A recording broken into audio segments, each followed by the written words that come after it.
Hey, what's up, everybody? It's Wrestling Uncensored, episode 600 tonight on the show. AEW Backstage Brawl, the fallout, titles vacated, injuries in AEW. Will CM Punk ever be back? We watched SmackDown. We're reviewing that. We're watching AEW Rampage, and it is our 600th episode, so we got a couple surprises for you.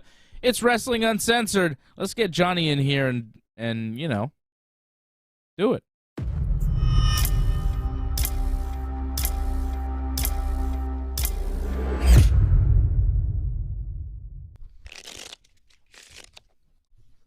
Yeah. Intro was too long. I was like, running out of intro. What's up, John?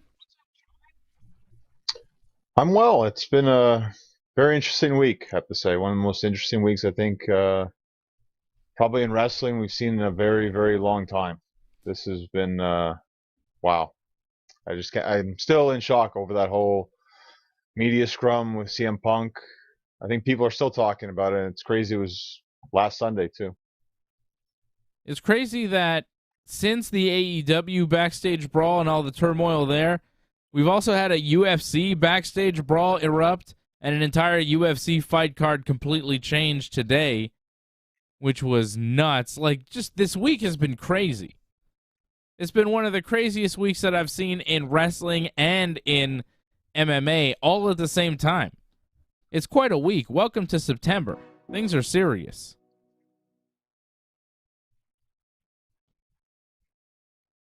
Still just an amazement that All right? like we had just finished the post show and then just looked at, what was going on, and that video popped up right away. I was like, wow. Like, maybe it's a blessing in the sense that we didn't get to do that during the post show because, like, we saved it for the 600th episode. It makes it a little bit more special. We could talk about CM Punk and what he said after, and then what happened, right? I mean, now we can recap everything that happened. So CM Punk, after All Out, he beats Jon Moxley. He wins the title. He's the AEW World Champion.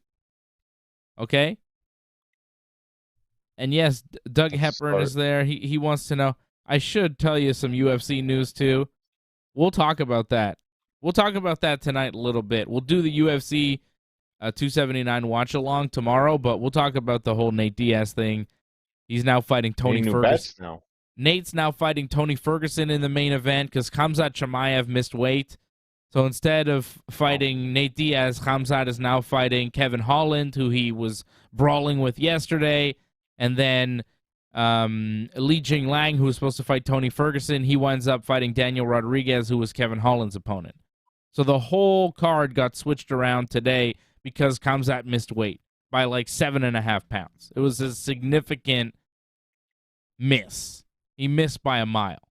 That's almost another weight division. He's fighting now at 180 pounds in a catch weight against Kevin Holland, who he was brawling with yesterday, and we covered that at length. If you watched yesterday's show, we had a solid viewership for yesterday's episode of Ringside Report MMA. I see AJ in the chat congratulating us on 600. Thank you. Thank you to Doug Hepburn, Super Chat Leader of the Night, thanking Silent by Deadly for thanking us. Witnessing Maris hit 61, or maybe Aaron Judge hit 62 this year, hopefully. I'd like some good news from the Yankees. Right now they're down 4-0 to the Tampa Rays, giving the division away in what has been a terrible second half for the Yankees. Terrible. Shout out to everybody watching us, and we will have some special guests, some special videos that Johnny North has prepared that we will see a little bit later on to celebrate episode 600. But we should start with the CM Punk stuff because it is the big news in pro wrestling, and this is a pro wrestling show. If you're just joining us for the first time, we talk about professional wrestling here. So CM Punk does this promo thing. I mean, what would you call it? It's a press conference. They call it a press conference, but it's like a half work, half shoot type of deal, right? But it seemed like CM Punk was shooting on a lot of things. Well, he was angry at a lot of people. Like he was angry, obviously, about the whole accusations about him and Cole Cabana, like costing Cabana his spot in AEW. Talking about the whole Hangman Page promo that didn't make any sense when it happened, and kind of giving us light in the sense like what the heck happened there, and pretty much going after the Elite. Pretty much, he just said EVPs. He didn't say names, but I'm guessing it was the Bucks. Oh yeah, I mean, who else is there? Well, there's also Kenny, but yeah, but if he's saying EVPs plural, you're either saying the Bucks and Kenny, or you're saying Kenny and one of the Bucks at least, right? Because there's only 3 EVPs. So if you're gonna say EVPs, you're including at least one Buck.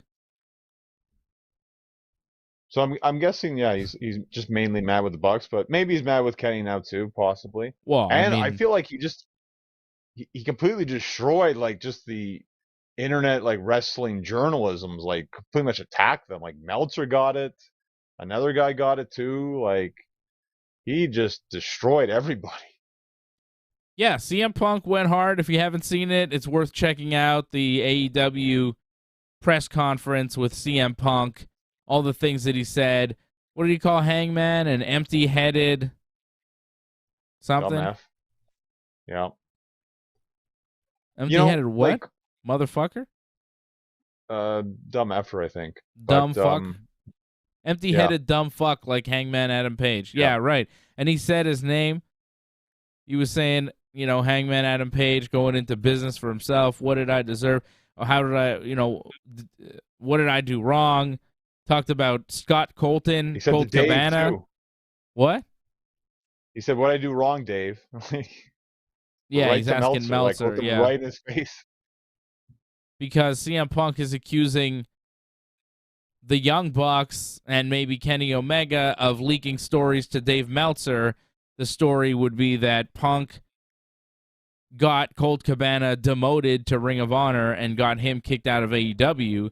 And Punk is saying that that is not true. He had to address that, and he was quite upset about it, addressing Scott Colton, Colt Cabana, and talking about the fallout of their relationship and how it all dissolved many years ago, and he doesn't care about him anymore, and he doesn't care where he works or anything, and he has nothing to do with it. But a lot of people kind of guessed when Colt Cabana wasn't renewed by AEW and was then signed to a Ring of Honor contract that Colt got taken off AEW because CM Punk was now there and he didn't want him around. I didn't see it that way. I saw it as they've got this Ring of Honor brand. They want to do something with it. Colt Cabana is a guy that's been associated with it. They're doing nothing with Colt Cabana in AEW. Maybe he'll do something there. I didn't see it at all as old CM Punk, but you could guess that that's the case. You could make that leap, and a lot of people did. And I don't know, I thought it, but some people reported it. I don't know if they're getting it from people in the company, but that's what CM Punk thought.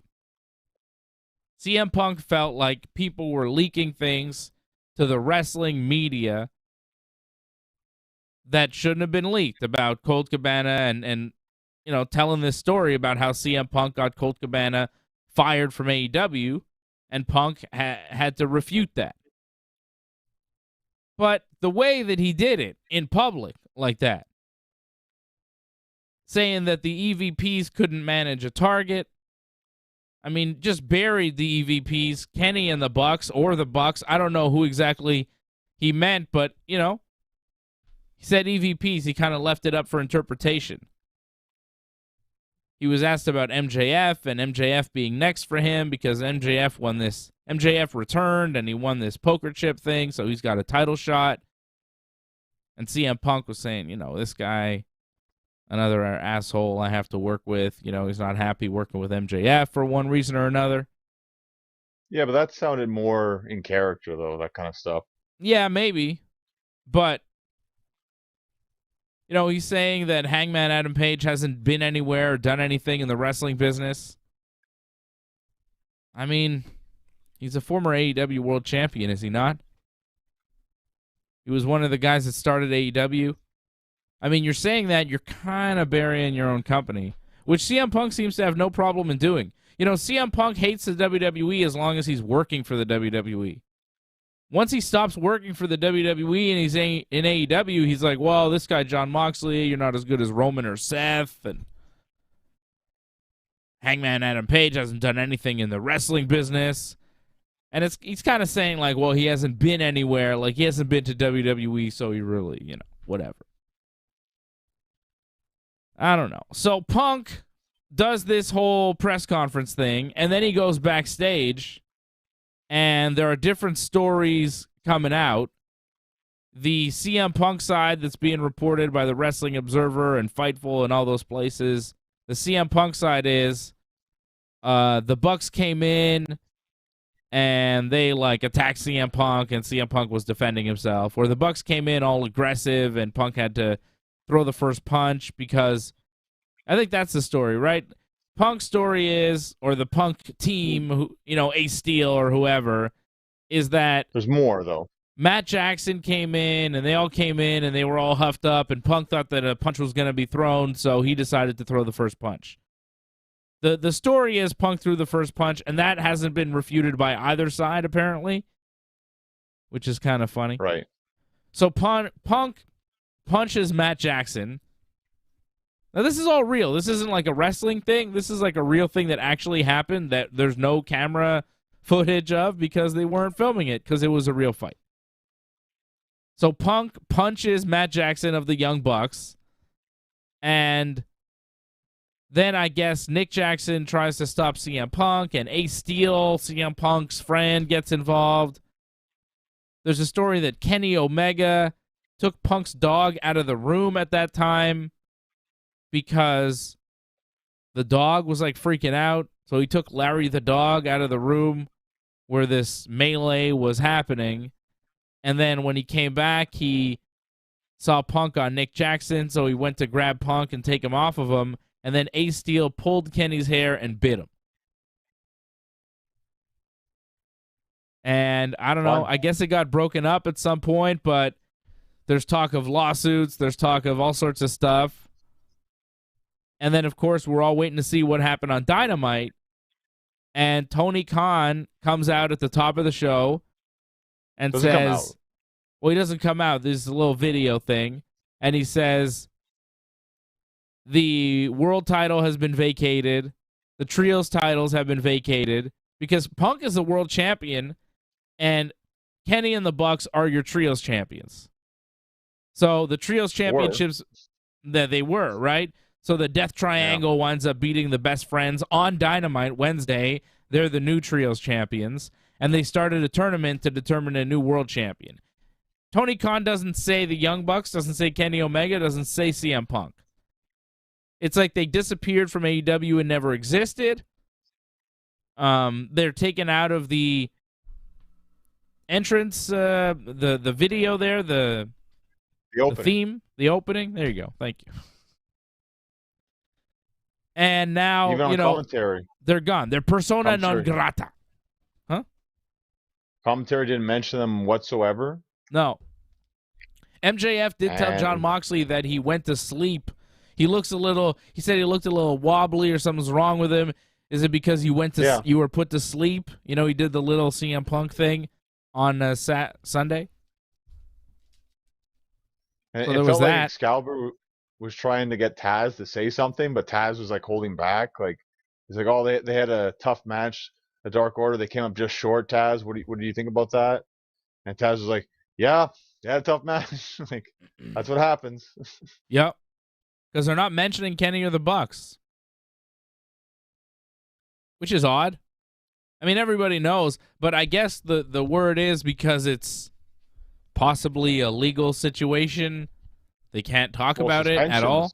Possibly, right? Apparently there's a list of people who've been suspended, not just Elite and Punk possibly. There's other people that were involved as well that were suspended. Right. Sports Illustrated reported that, right? The Bucks, Kenny, CM Punk all suspended.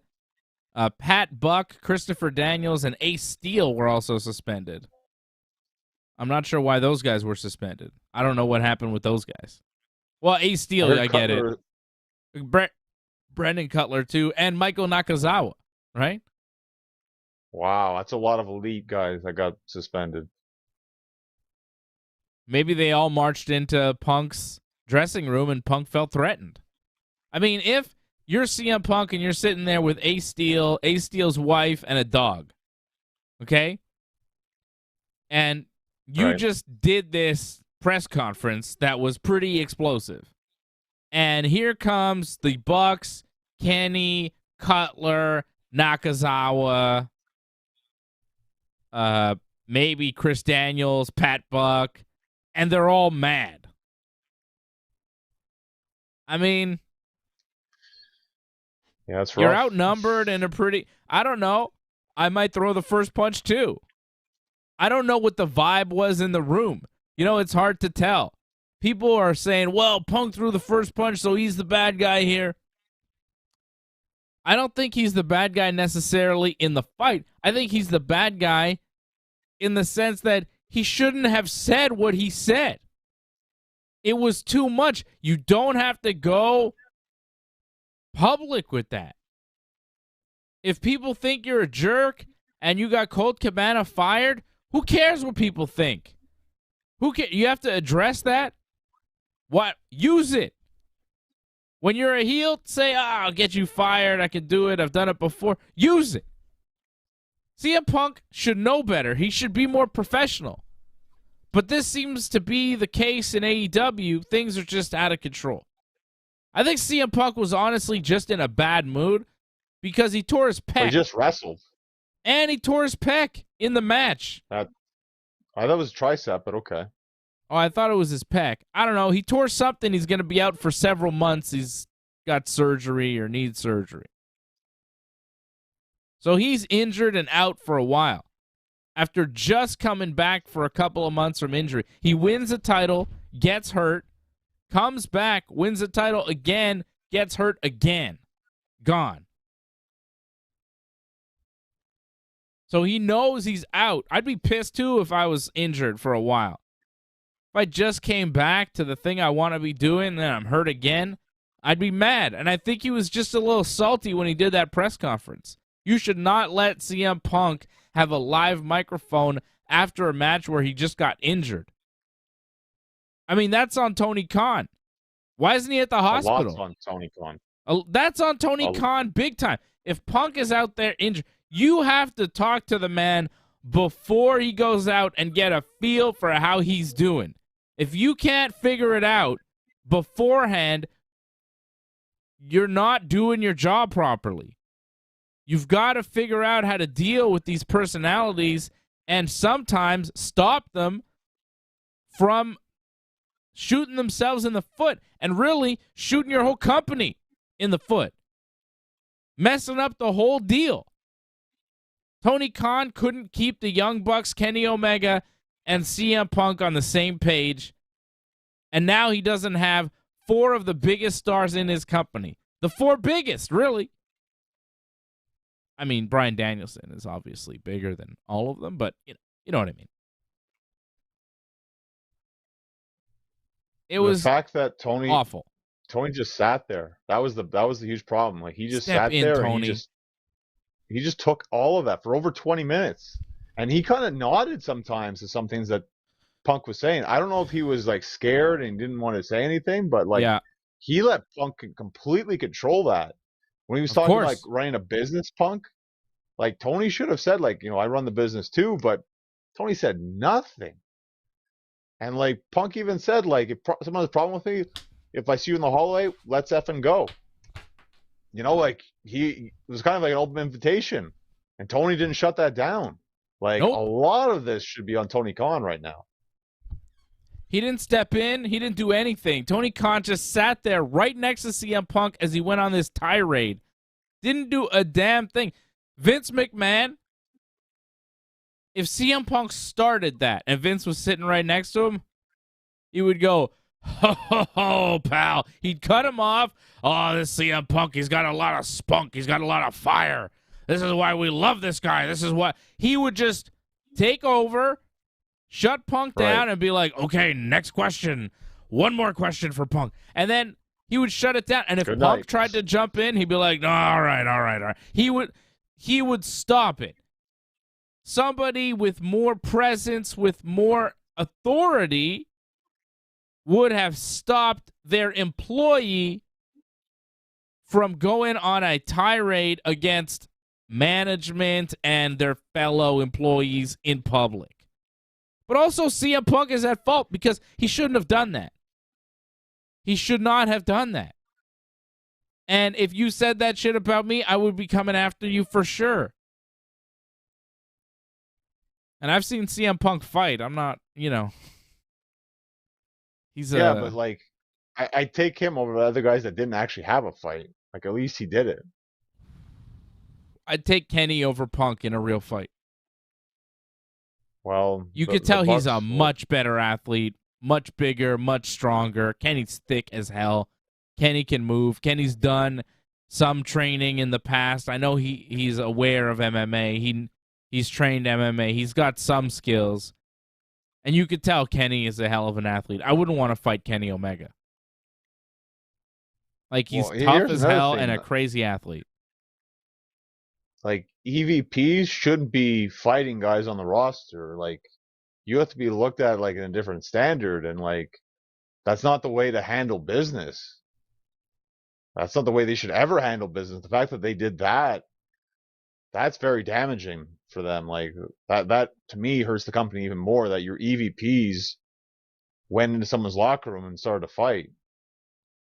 I don't think they started a fight. I think they went in there, they started talking. From all the stories that you hear are Punk threw punches at Matt Jackson, Ace Steel threw a chair at Nick Jackson, Ace Steel bit Kenny Omega and pulled his hair.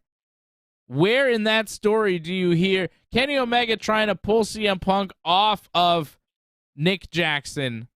Where in that story do you hear the Bucks or Kenny on offense? Punk is just, he's going nuts. And it seems like a lot of the stories coming out of AEW are that Punk, he's gone for injury, but he may never come back because a lot of people don't want him around. It feels like that's like half and half, though. It feels like there's a side that's on Punk's side, there's a side that's on the Elite side. So this is going to be interesting. I feel what Tony's going to do, and I think this is what he's doing right now. He's kind of just letting them just cool down right now. Yeah. And then they're just going to try to settle it, get the whole story first, and then see if they can manage it. Because, like, if you think about it, they can make a lot of money off this if they can get them all to work together again. But obviously, it's not going to happen anytime soon. But if they could do that in the future, this could be great business. That's the best way to do it. Settle it in the ring. Do it, but will they do it? I have my concern because, like, when Dynamite started and like right away we're getting another tournament, I was like, that's not what we needed whatsoever. Like, and I'm not saying like the guys that aren't in the tournament aren't good, but after everything that we just went through, we're just gonna have a tournament, completely avoid the whole situation, ignore it, not say anything about it whatsoever. That's not what we needed. Well, what are they supposed to do? Punk's gone. I would have said they're suspended. Like, just say that straight up. They're suspended. We're gonna make new champions. Like, remember what happened with Sasha and Naomi? Like, they pretty much said like we're disappointed in them. Yeah, but they didn't left. Like it. This is different because there's like a potential lawsuit. There could be different kind of repercussions for this. So I don't think that they could really address it too much on TV. Well, just address what they can. The fact that they aren't champions anymore. I think they addressed as much as they could. The fact that they didn't say them, though, it's kind of like you're just hiding away from it. I think they have to. That seems to be the word. They have to. They can't say anything about them anymore. I don't know. But I think you got to keep Punk just in the company. No matter what, you got to keep him on your roster. You got to keep Punk. You got to keep Kenny. You got to keep the Bucks. You can't lose any of these people. But if they absolutely can't work together, you lose CM Punk. If you had to choose, if you're Tony Khan, you have to choose Kenny and the Bucks for the morale of the company. But more importantly, because if you choose Punk, okay, you have given the WWE Kenny and the Bucks, who are pretty good and would do well in WWE. WWE would do big business. If you choose Kenny and the Bucks, you keep them, and you let go of CM Punk, where's he going to go? What's he going to do? CM Punk is screwed without AEW. The company that was created by the guys that CM Punk just fought is the only way that CM Punk could make big money in professional wrestling right now, other than possibly going over to Japan.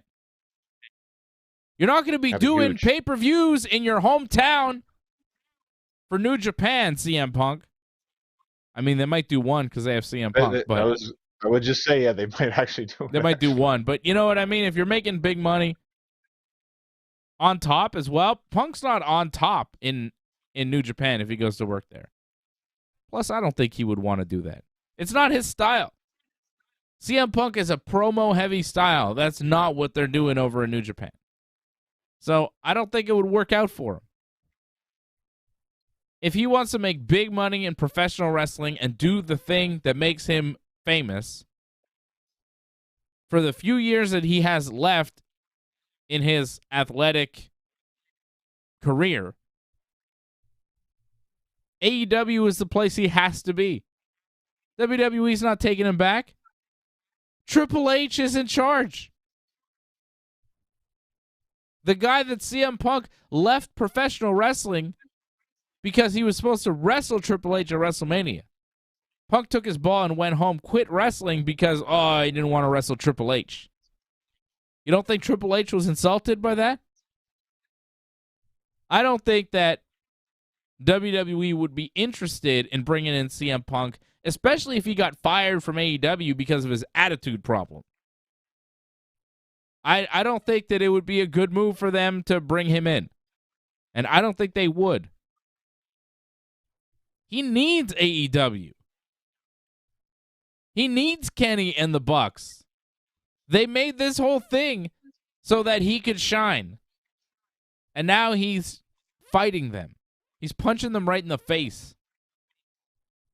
I think it's just outrageous. He's so mad that even if they did say to Meltzer, well, Punk, he's the reason why Colt Cabana. Why doesn't Punk address it to them? Hey, guys, are you doing this? Are you talking to Meltzer and telling him that I got Colt Cabana fired? Because I didn't get Colt Cabana fired. If you really didn't get Colt Cabana fired, you would go up to the Bucks if you think they're leaking shit to Meltzer and say, hey, young Bucks, are you guys telling people that I got Colt Cabana fired? Because that's not cool. I didn't get Colt Cabana fired. You step to them face to face like a man. You don't go out in public, talk shit about them to the world, and then say, if anybody's got a problem with it, you can come talk to me. It's a little late for that, stupid. Fuck, he's dumb, man. He's a hell of a wrestler, hell of a promo, but this shit is dumb. It was so unnecessary to do this. What is he trying to prove?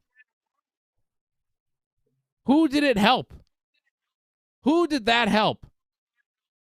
Other than venting CM Punk's frustration. That helped nobody. That did nothing positive for AEW, for CM Punk's wrestling career, for business, for anybody. Unnecessary, unprofessional, unbelievable. I won't disagree that, maybe unprofessional in a way, but to say unnecessary, like this is what everyone's been talking about. I mean, no one's been talking about the fact that, WWE had 60,000 in a stadium, Clash at the Castle. Like, Sheamus and Gunther had a great match. No one's talking about that. No one's even talking about All Out the pay-per-view. They're just talking about what happened at the media scrum. This took over everything in wrestling. Like, I don't know about you, like watching Raw is Yeah. like, I can't wait to get through this to get to Dynamite pretty much. So, Yeah. like, CM Punk going into business for himself, which is so crazy because he's so mad about what? Hangman Page going into business for himself. So then he goes into business for himself in a promo on Dynamite, calls out Hangman, Hangman doesn't come out, and then he goes into business for himself again in this press conference. But, Hangman Page can't go into business for himself, even though what Hangman Page said was vague and very unspecific. But it really upset CM Punk. Hangman Page said, you talk about labor issues, but you don't really show that for real, and you're not such a good guy, and I'm defending AEW from you. But that was pretty vague. I mean, you kind of got the point. You kind of got his message overall, but he didn't go into specifics. He didn't say, CM Punk, you empty-headed dumb fuck. He didn't say that. I mean, CM Punk is just such a hypocrite at this point. Going out and saying, don't go into business for yourself is unfair when you do it to me. And then all of a sudden, he's doing it constantly, talking about the Bucks, talking about Kenny, talking about whoever.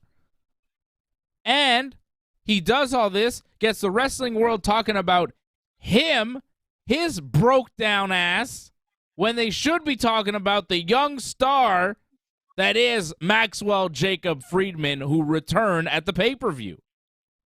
They shouldn't be talking about CM Punk and his petty grievances. They should be talking about the return of the future of the wrestling business, MJF. That's what everybody should have been talking about. That's what we should have been tuning into Dynamite for, to see the excellent promo that MJF did. The anticipation should have been, damn, I can't wait to see what MJF is going to say. Last time we saw him, it was so crazy. It's going to be pretty good on Dynamite. That's what we should be waiting for. I wonder what Kenny and the Bucks will do now with the Trios title. Who are they going to feud with? That's what we should have been waiting for. But instead, we're saying, is AEW going to fire CM Punk because of that crazy shit he said? That's what we were thinking going into Wednesday night's Dynamite. CM Punk taking the shine away from the younger wrestler. CM Punk has become the old millionaire veteran that he once raged against 10 years ago. He is who he hates. You remember when CM Punk cut that promo on John Cena and said, John Cena, you're no longer the underdog. You're the dynasty. You're not the Red Sox. You're the New York Yankees. And, of course, fuck you, Punk, for using the New York Yankees as an insult, you piece of garbage. Fucking more World Series than your shitty Chicago Cubs, you fucking guy. Okay? But you get But why he said CM that, Punk though. is now the New York Yankees. You know what I mean? CM Punk is now the dynasty. CM Punk is now the big dog, the big star, the millionaire. And he's picking on the little guys. He's Kevin Nash. He's become Kevin Nash. EVPs aren't little guys, but okay. Well, okay. But Hangman Page, I don't know. He's taking the shine away from MJF. Well, if you heard him, when he said it, he didn't want to be saying this stuff, but he was so upset. And Tony Khan gave him the platform to talk like this. This is what post-media scrums are supposed to be, right? Was there a guideline what he was supposed to say or anything? More than likely not. It was just, go out there and say what you want to say. Maybe they should have talked about it beforehand, but no, you take a guy right after a match who's hurt, Has been having all this stuff going on behind his back. He's upset, and you just, give him a live mic and let's see what happens. I'm not surprised. And like everyone wanted the next pipe bomb, we finally got it. Like this is the new pipe bomb now. Yeah, whether you like it or not, it is. But I mean, how's that going to work out for him?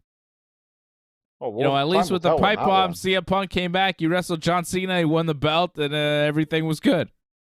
Here, he may be fired. It's like it's completely different. This is a different situation. This is CM Punk going into business for himself at a press conference where he's supposed to talk about MJF and winning the belt. CM Punk is the guy that decided to talk about Colt Cabana and the Young Bucks. He wasn't asked questions about it. He just started talking. It was But again, it's supposed so to be uncalled for. So uncalled for. He talked about MJF when he was asked, but they didn't ask right away. Like, just let him talk. Like, this is what happens when you just let him talk. Maybe don't have like a post-media scrum right after a guy just wrestled. When a guy's all pumped up with adrenaline and just, tore his tricep, I think he's going to say some things you probably don't want him to say. They've been doing it for a while. They had other people on that press conference. And yeah, but Punk is different, Punk's different though. Well, yeah, he's different. He's a dick. You don't hear a lot of people in the wrestling business with nice things to say about CM Punk, other than FTR. FTR seems to love him, but everybody else is quite disappointed. Antoinette's saying it's a shit show, and she says congrats on our 300th episode. Thank you, Antoinette. You're the new Super Chat leader of the night. We'll see a video from Antoinette in a little bit here on the show for our 600th episode. 600 episodes of Wrestling Uncensored here. And what an episode. What a week. So Punk is out with an injury. Kenny and the Bucks are suspended. We don't know how long the suspension will be. Maybe a couple of weeks. And then what happens when they come back? They challenge for the trios belts? Like, I don't think they're that far. Like, they're going to wait and see, right? I guess there's going to be some sort of investigation, apparently, right? Yeah. Into this whole incident. They're going to talk to all the parties involved and neutral parties. So this might take a while. I think until that's done, you won't know when Kenny and the Bucks will come back. I can't wait for Monday to see if there's a new Being the Elite that drops. Maybe they'll have footage. Cutler's always got the camera running. Did they not run one already? They did one on Monday, but okay. There was no mention of anything. Okay. Well, again, maybe you're probably not going to get anything because, like you talked about, maybe some legal issues possibly. Because, I mean, Chris Daniels, the Bucks, Kenny, Cutler, that's BTE. Nakazawa, is he not BTE? Yeah, as well? He's on BTE sometimes too. But I mean, Cutler and the Bucks, they make BTE. So I don't know if that's gonna work out. That's a great question. Yeah. Are they gonna do a BTE? How does this all work? How long is Kenny suspended for? Is he just suspended from wrestling, or is he suspended from all AEW activities? Is he still an EVP? Like, does he have EVP duties? Are they still EVPs with whatever responsibilities that entails, or are they suspended from everything? Are they suspended from just wrestling or the other stuff? Because Kenny works on the video game, right? And I want that video game to come out by Christmas, so, come on. Yeah, but it doesn't all rely on Kenny. They have other representatives. I think Uno was doing a lot with it, so it's not just because Kenny's not there, the game's going to stop. Well, it might slow down, and it might not be as good without Kenny. I don't know. Fine, sure, yeah. I got a pre-order. They don't even have a release date yet. I know. Yeah, but there's no release date. You have a pre-order, but no release date. No, it just says December 31st, which is just like a placeholder. Who knows if it'll even release this year? That sounds like next year. Yeah, it sounds like next year to me too. Year. Yep. So Punk no longer AEW champion. They have a tournament going. Bryan Danielson beats Hangman Page this week in, I think, the best match that I saw all week. I mean, there was some wrestling going on in WWE and stuff, but, outside of the pay-per-views that we saw, like the TV matches that we saw Monday and then tonight on SmackDown and then Wednesday on Dynamite. The what? The 6-man we saw tonight was pretty good. I think you mean the 8-man, the male models and the Lotharios versus the Profits at Hit Row. I know you love that. I'm sure that was great. I went through a commercial break that match. That was a ridiculous amount of time for that crap. God. The 6-man tonight? Who was in let me see. It was the Imperium versus the Brutes. Yeah, it was pretty good. That was the best match we saw tonight, easily. I think SmackDown kind of went downhill after that a bit. I didn't actually mind Raquel Rodriguez and Aaliyah's match against Toxic Attraction. It wasn't great, but it wasn't bad. And even Ronda's little I didn't think it was bad. I mean, when we saw Toxic Attraction Montreal, that was bad. This wasn't even close to as bad. And Ronda's thing where she pretty much just destroyed the SmackDown Women's Division, I mean, that made sense to me. Yeah, but I'm saying Bryan Danielson, Hangman Page, that was the best match all week. As far as wrestling-wise, that Fatal 5-Way wasn't as good as that. Come on. No, of course not. I'm just thinking on Raw. Kevin had a really good spot against Theory, but it's not to say the match was, great, but... Are you talking about the stairs? Yeah. Oh. Long match, many nice moves, yet we both kind of zoned in on that one thing where he hit the back of his head on the steel steps. That was really horrific. I thought he was dead. It was terrible. I'm surprised he didn't get cut. Match. I really thought it was a boring match, but he, I think probably realized that too and tried to make it interesting. But that's the thing, a spot like that, that's injury angle stuff that he just pulled off right there. And just it went on it's just a regular thing.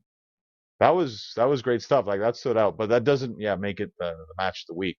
Maybe the moment of the week in terms of action, but I guess it would be Danielson and Hangman. I was very surprised though, not a great reaction for Hangman.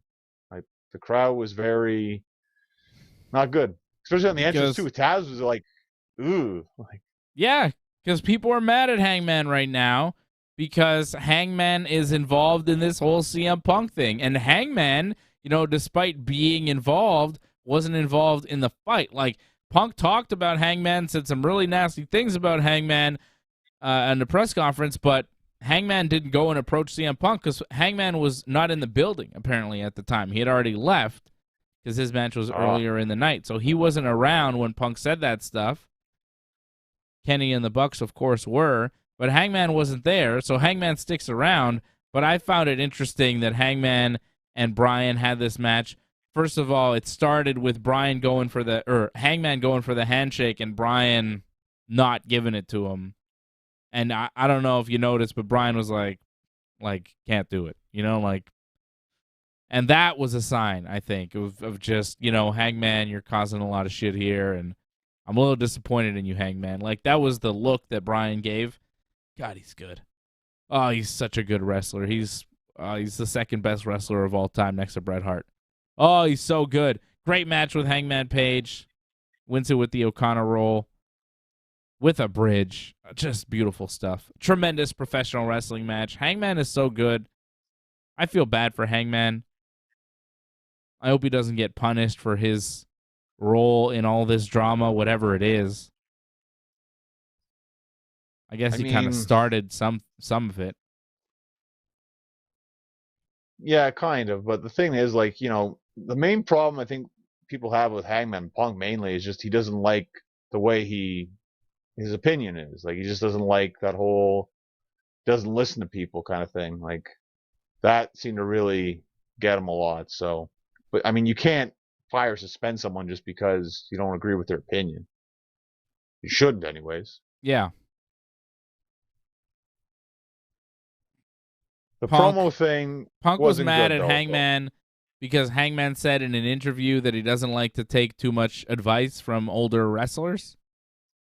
No, he doesn't like taking advice, like, because, well, his belief is that, they started something here and they did pretty Yeah. good without taking advice. So why listen to guys like Punk or Sting? And I think he may have said Punk or Sting. So I think that's why Punk kind of takes it personally a bit. Mm-hmm.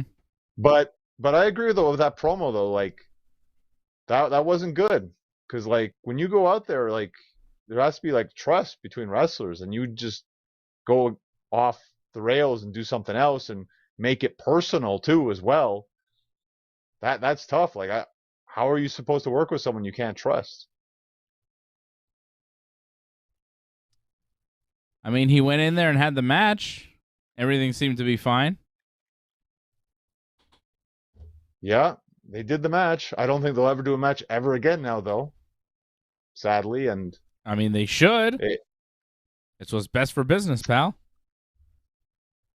Well, I think if they could make anything off this, if they could ever possibly do Punk and Kenny, that'd be the match to make, I think. But I think if that ever happens, like we're definitely a long ways away from that. It's not going to happen this year.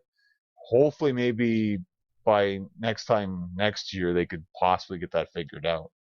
But I think we're a long ways away from that happening, if it ever happens. Well, it better. And apparently there was a meeting backstage before Dynamite this week where Jericho, Moxley, and Bryan Danielson all spoke. And we saw an episode of Dynamite that was pretty solid this week without Punk, without the Bucks, without Kenny Omega. Kind of showing those guys, hey, we can do this without you. And they did. Questionable main events. Yeah, the main event was felt like a Rampage main event, but the match was pretty good, though, Wheeler Yuta and Daniel Garcia.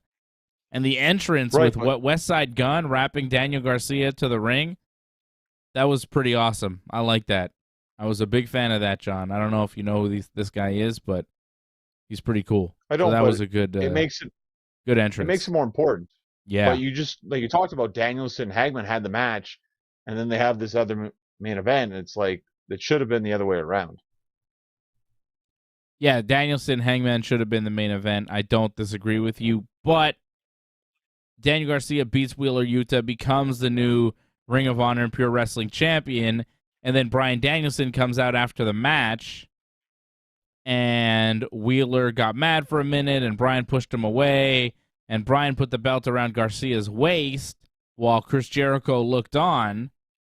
So it's kind of like they're building the Jericho-Bryan match for next week on Dynamite, right. Which is, they used the Wheeler-Garcia match to build Bryan and Jericho for next week a little bit at the end of the show. Like the end of the show, the focus was on Jericho looking at Bryan Danielson, not really on Daniel Garcia, who had just won a belt. So that's true, yeah. Not the worst move. It really wasn't the worst move to put that match there because it was a good match. It was a title change, right? It was a title match, technically. Yep, hometown guy. They did a title change, and they were able to tie it into the semifinal tournament match for the new AEW World Championship with Jericho versus Bryan Danielson next week after Bryan had punched his ticket to the semifinals, beaten Hangman Page, getting that win back over Hangman too. You notice Danielson was what? He was 0-1-1 with Hangman. No wins, 1 loss, 1 draw. And now he gets a win. Evens up the 3-match series with Hangman. And it's a big match too in a world title tournament. The thing is, though, like, Hangman retained twice as champion, so I feel like Hangman still has a bit of an advantage there. Yeah. Maybe so, but Bryan Danielson's still in the tournament to be world champion, and Hangman is not. You can't make Hangman world champion now. It would just... all hell would break loose. Imagine if Tony Khan was like, fuck CM Punk. I'm going to make Hangman champion. He doesn't like Hangman? It's cowboy shit. I thought you keep Hangman in there because that's the intrigue, right? Is like, oh, there's a bit of heat on him. Like maybe keep him at least towards the finals because I feel, I don't know about you, I think a lot of people after Moxley's promo, which was very passionate and a very good promo, Yeah. like he's to me like the odds-on favorite right now. Great promos to start off Dynamite this week with MJF and Jon Moxley. MJF cutting that promo as a babyface, talking about Buffalo and saying, oh, I was joking when I said some offensive things last time I was around. I love AEW. I'm never leaving. And then Jon Moxley comes out and he's like, you're full of shit. And MJF is like, yeah, you're right. I hate Buffalo. It's terrible. I'm going to win the world title, and then I'm going to use it as a bargaining chip for the bidding war of 2024. And I'll take the title to a real wrestling company with real fans, with real wrestlers like Cody Rhodes, and the only Khan in pro wrestling that's worth a damn, Nick Khan. So really talking about WWE. He also said, to quote the greatest wrestler of all time and my personal hero, The Game, that is what's best for business. He just went all in on that. And tonight during the Uso segment on SmackDown, I don't know if you caught that, when the Usos and Sami Zayn and the new Uso were, telling people, put your ones up, MJF put out a one emoji on his Twitter. So he was watching SmackDown. Pretty good. I saw that Brandy got mad about MJF, I guess, mentioning Cody. I don't know why she did that, but yeah, I don't get it. I don't get why she was mad about that. Like, if it's maybe she's playing into the kayfabe for MJF or not, but yeah, it just seemed odd. Because MJF and Cody don't like each other in story, right? So maybe I guess, yeah. So maybe she's trying to work an angle, brother, for 2024 when MJF jumps ship. And then Moxley's passionate promo about, being embarrassed with everything going on and wanting to take the ball when the game's on the line and having pride in AEW and the world title. Just a fantastic promo from Jon Moxley. Really good stuff. Maybe the best promo of his career. It's up there. I mean, he's had some good ones, but this one is definitely up there for sure. The passion was there. The company needed it at that time. Right. AEW needed Jon Moxley to be like, I'm the guy. This is my ship. This is my company. I've always been here. I love this place, and I'm the fucking champion, I thought that was really good. But it was, too good, and it was too, this guy's going to be the world champion.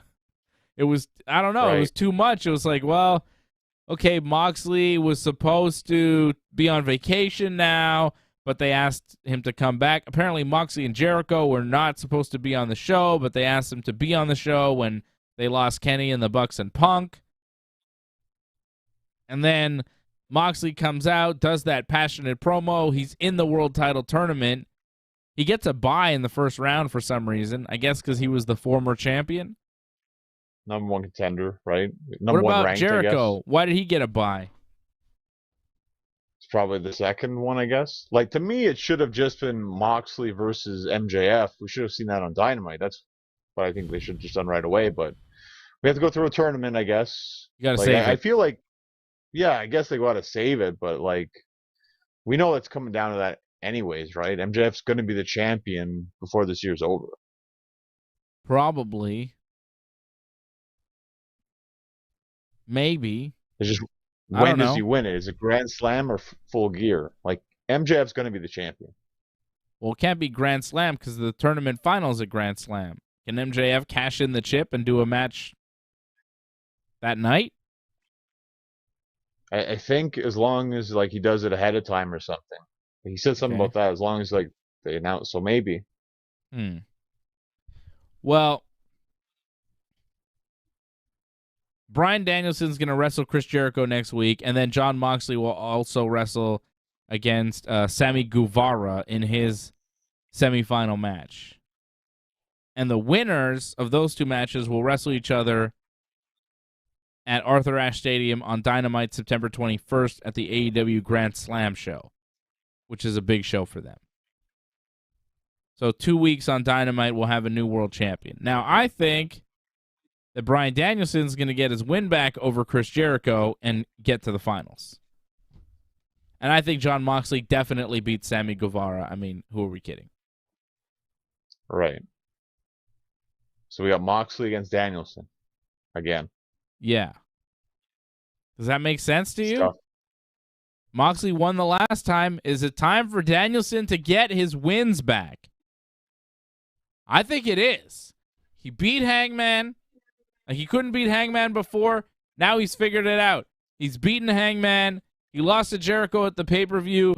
He's figured him out. He's going to beat Jericho next week. He lost to Moxley a couple pay-per-views ago. He's going to wrestle him again. He's going to beat him in the title tournament. He's going to be the world champion a year after his debut for AEW. He's a world champion. And he's the world champion that the company deserves, a giving world champion, a guy who's not going to come in and win each and every one of his matches as soon as he gets into a new company and demand that he takes the world title in his first world title shot. A guy who's going to put people over before putting himself over. A real man for the professional wrestlers. Bryan Danielson, the greatest wrestler walking planet Earth today. I mean, CM Punk came in there, didn't lose a match. Beat Darby. That's not true. Oh, wait, he lost to what, MJF at one point? Right. Kind of?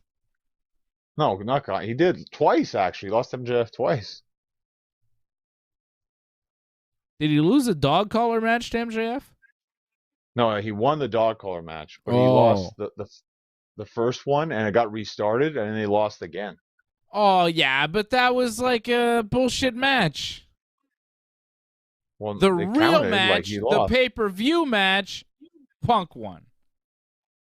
Every feud that Punk has had, he's come out on top. He beat Darby the first time he wrestled. He beat MJF in the dog collar match. He's beat everybody. He's put nobody over. Nobody has become bigger after feuding with MJF. He lost to Moxley only to beat him 10 days later.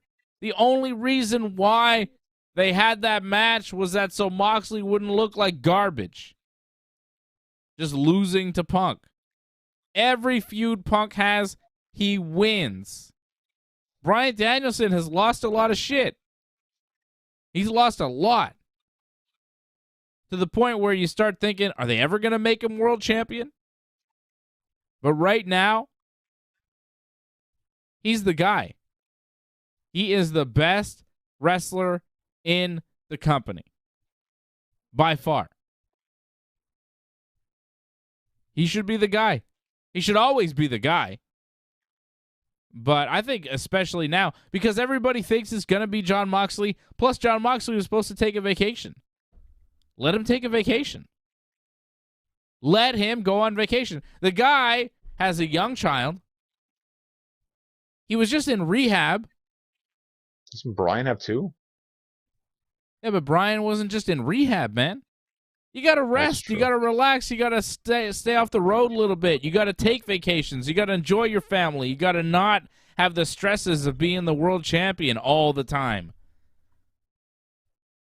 And also, like, so Moxley's your backup world champion?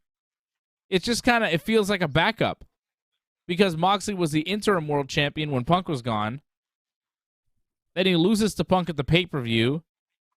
Then Punk goes away. And then, oh, well, I guess Moxley's the champion again because he's our backup. He's our number 2.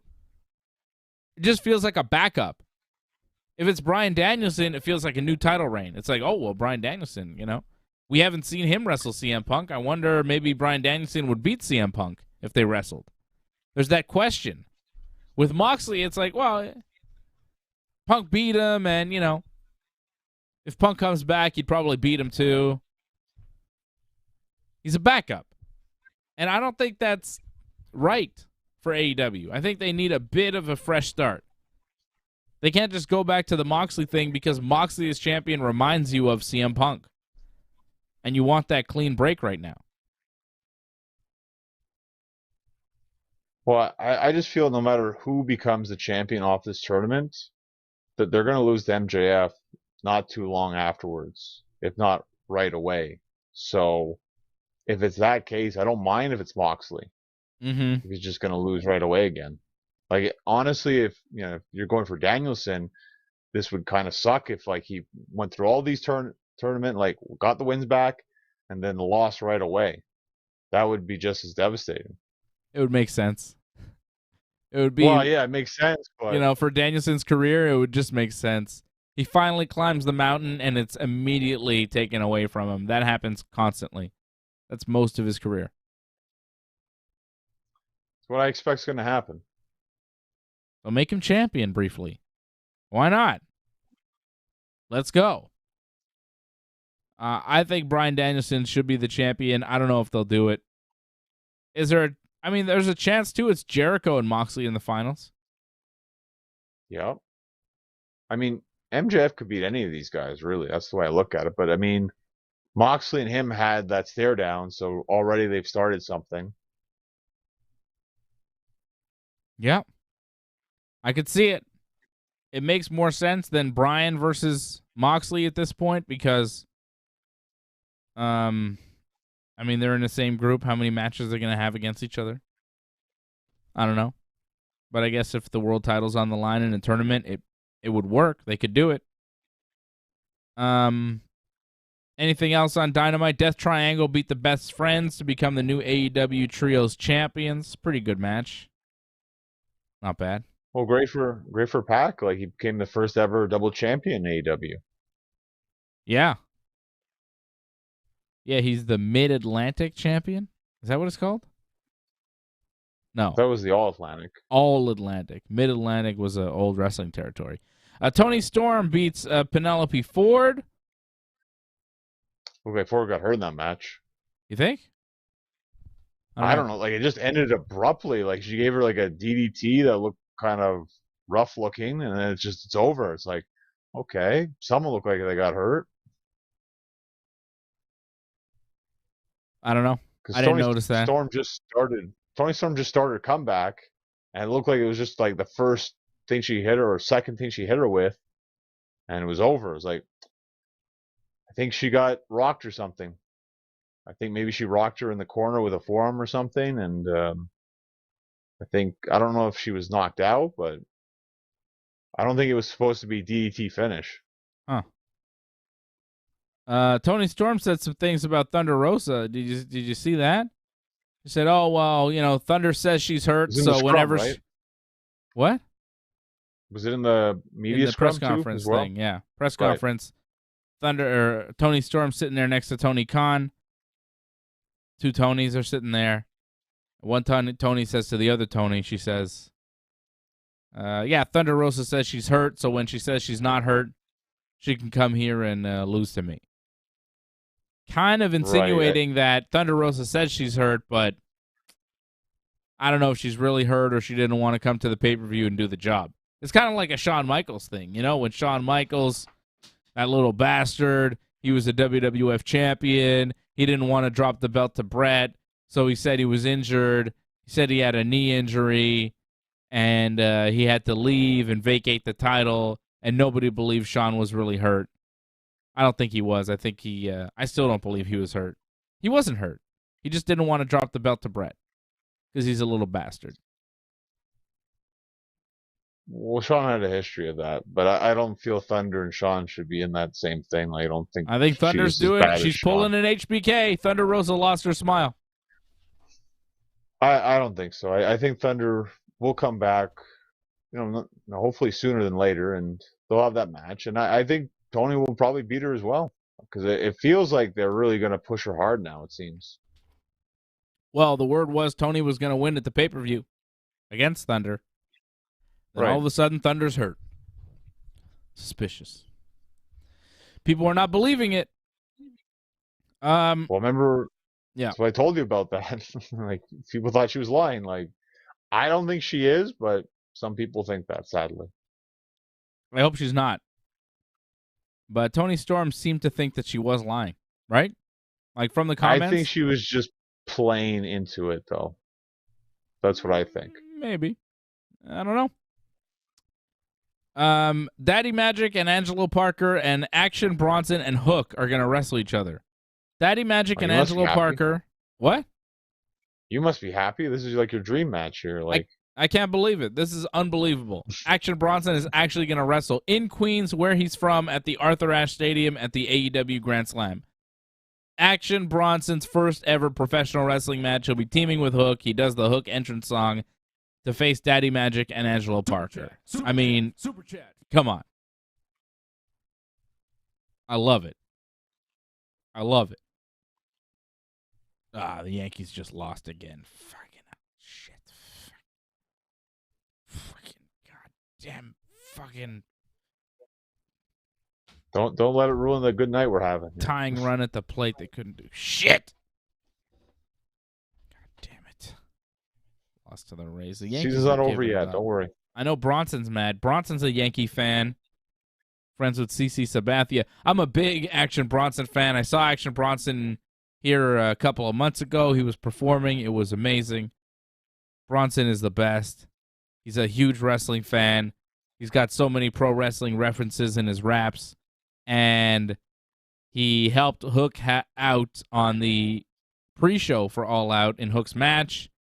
Hook was getting beat down by Magic and Parker, and Bronson came and made the save. And now Bronson's going to actually wrestle in a match at this, whatever they're calling it. What's it called? Grand Slam.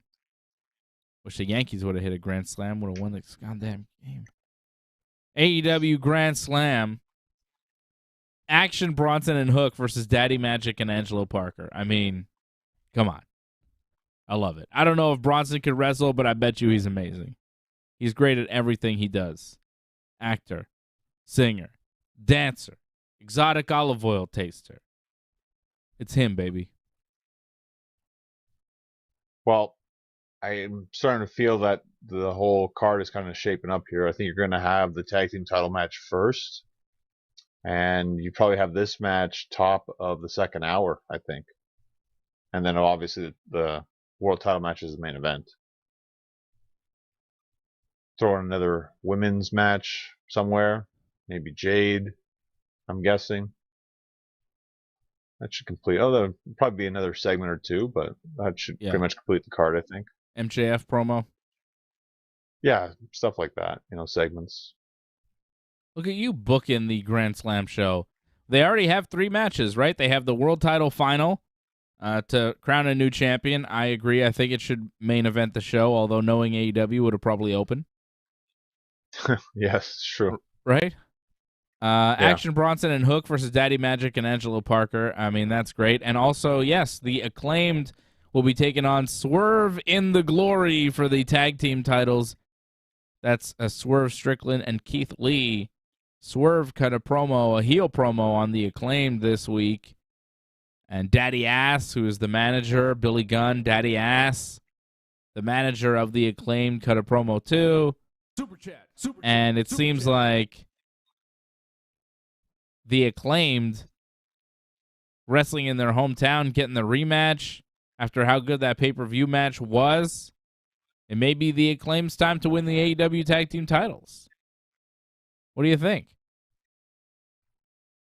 Yeah, I feel like if they're ever going to win it, now would be the time. It just seems like that pay-per-view match was perfect for them in a sense. People are dying for them to win. Now it's in their hometown. Unless you do some amazing angle where you screw them over. But besides that, it's time to put the titles on them. They're pretty fantastic. They're over as a babyface team. The crowd has turned them babyface. They were a heel team, and the crowd has just decided, no, these guys are the babyfaces. And Swerve and Keith Lee have turned heel just based on how strong the Acclaimed are as babyfaces. I mean, that's a strong babyface when they turn other babyfaces heel. Like, yeah, we like you, but we like these guys way better. So you're the bad guys now. Only Swerve came out. Only Swerve got booed. You didn't see Keith Lee come out. So I feel like they're doing the whole heel face thing. Keith Lee is babyfacing it, and Swerve is the heel.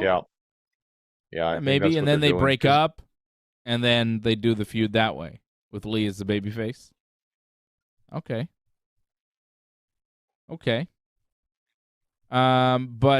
So 3 matches for that Dynamite in 2 weeks. Next week on Dynamite, we have the 2 semifinals, Moxley versus Guevara and Jericho versus Danielson. I can already tell you what my favorite match will be next week on Dynamite. It'll be Jericho versus Danielson. Their match of the pay-per-view was excellent, and I can't imagine anybody will be able to top them on Dynamite next week in Albany, New York. Not too far from here. What else happened? Wardlow beat Tony Nese, and then he talked about how people were saying he's got no momentum and he's going to get momentum, and here comes momentum. Wardlow momentum. He's got no momentum. Okay, what can he do? He can squash people. That's what he did. Okay, you're going to squash people. That's nice. But it's boring. It's like, all right, what else you got? Oh, if it's not long, it's fine. If he just goes in there and does, like, a bunch of power bombs, I mean, I don't know about you, but I feel like WWE's trying to copy that with Strowman a bit. Yeah, but, like, Strowman's more impressive because he powerbombed Otis tonight. I don't think Wardlow could do that. Not at all. Didn't he powerbomb, what's his name, Morrissey? Did he? Yeah, I think he did. I don't know. Otis is pretty thick. Yeah, I know, but it's a totally different thing. Like that, a giant, and then, thickness. What were we talking about? We're talking about Wardlow, like how it's going with you distracted me talking about Braun Strowman. Yeah, Wardlow's got no momentum. There's nothing he can do. He's got no. He's just there's no direction. If you want to bring interest back in Wardlow, give him somebody that can threaten him. Maybe that Morrissey guy, but I guess they wrestled already at some point, right? Right. Satnam Singh? I don't know. Somebody's scary. Do they have anybody? I feel Hobbs, but I don't know if he's ready yet for that, but Hobbs would be pretty good, I think. How about Miro? Yeah. But I don't know what they're really doing with Miro. It's kind of weird. Like, is he a face now? I don't know. I think they had planned to do more stuff with Miro and Malachi Black. Maybe a one-on-one at some point. Over. But Malachi Black has kind of disappeared. Apparently he's got some personal issues he's got to deal with, whatever that may be, and he's taking time off. So no Malachi. Hope he's okay. But Miro needs something to do. House of Black. Is the House of Black still going to exist, or what? Hard to do it without the guy named Black. This is the House of Black, but there's no Black. Malachi Black. He's not there. I mean, it's like Jungle Boy. He does this big, long feud with Christian. Christian somehow gets hurt before the match. No match at the pay-per-view, and now Christian's out with an injury. He's going to have surgery. He's gone for a while. A lot of build, no payoff. When did Christian wrestle to get hurt? What happened? I mean, you can just get hurt training, right? I guess. I can see that. But you saw, like, what they did. Instead of having the match, they focused it more on Luchasaurus. So that's really what's going to happen in the meantime, I think. Mm-hmm. Well, that's what's going on. That was kind of weird, though. Yeah, go ahead. Like, Jungle Boy, like, he's trying to get all pumped up, and he, like, smashes a water bottle over his head. It's like, it doesn't make you tough or anything that you did that. Like, it's not like a beer can or something, It's like, yeah, it's not cool. Intense Jungle Boy is just awkward. You don't believe it. Well, it looks like a little boy screaming, Yeah. You deal with that every day, so. Yes, I do. Oh, it's the weekend. Oh, boy. Okay, well, that's what's going on in AEW. It's total pandemonium. Things are going wrong left and right, and we'll continue to follow the story as it progresses. If CM Punk gets suspended or fired or whatever, we'll talk about it. Probably. They got the interest. Can they keep it going, though, is the question. Yeah. WWE. Braun Strowman is back. He attacked the whole tag team division, basically, on Monday. And then tonight, he attacked Gable and Otis. The best part was the falling down. That was beautiful. Yeah, he tripped, eh? He looks in great shape. Oh, he looks fantastic shape. Like, but more jacked than he was before. More cut. Well, think about it. He wasn't on the road all the time, right? So it's a lot easier to train when you're not on the road. So that's all you do, pretty much. Yeah, well, it worked for him. He looks tremendous. He looks like a monster. He's got new theme music. I don't know what they're planning on doing with him, but the presentation is pretty good. Looks strong. I mean, it's tough, though, because, like, who could he really go against? I mean, you're going to probably have him feud with Lashley, but not right away. You know, it's going to be a while before that happens. Oof. Haven't we seen that already? I think we have seen that already. So, I mean, I don't know about you. I'm not really excited for Strowman. No. I mean, he's a new guy that doesn't feel that new because he hasn't been gone for that long. He just looks a little different, a little better. He powerbombed Otis tonight. That was impressive. Like, he's an impressive guy. He's good to have around, but I don't think he's a game changer. You know, he's cool, but I haven't seen a lot of classic Braun Strowman promos. But who knows? Maybe with this new regime, Braun Strowman will shine. With Triple H in charge now instead of Vince, maybe the WWE will be more suited to Braun Strowman, who is a babyface now, coming in as just a big monster babyface. Well, yeah. Remember his title reign? That was pretty awful. Yeah. Not great.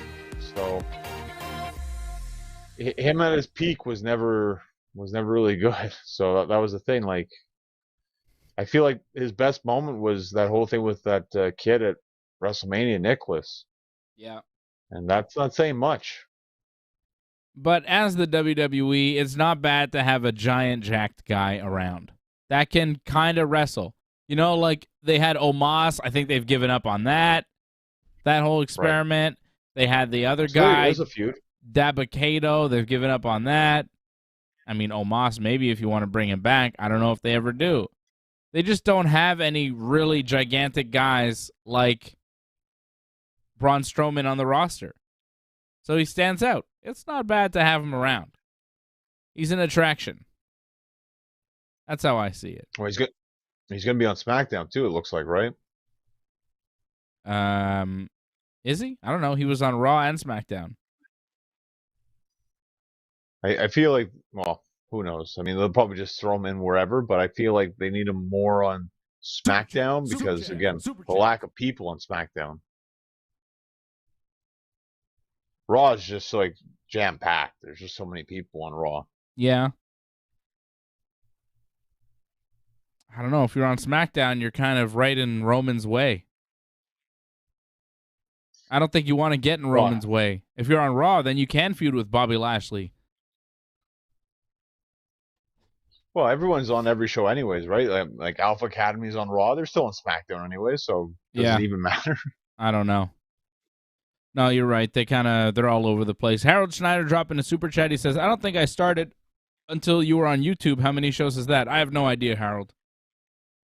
This is Wrestling Uncensored, episode 600. We've been around for a long time. We started as a radio show, and then a podcast radio show, and then a podcast, and then a YouTube show, video show, Twitch, Twitter, Facebook, YouTube, all the things. Subscribe, like the video, leave a comment.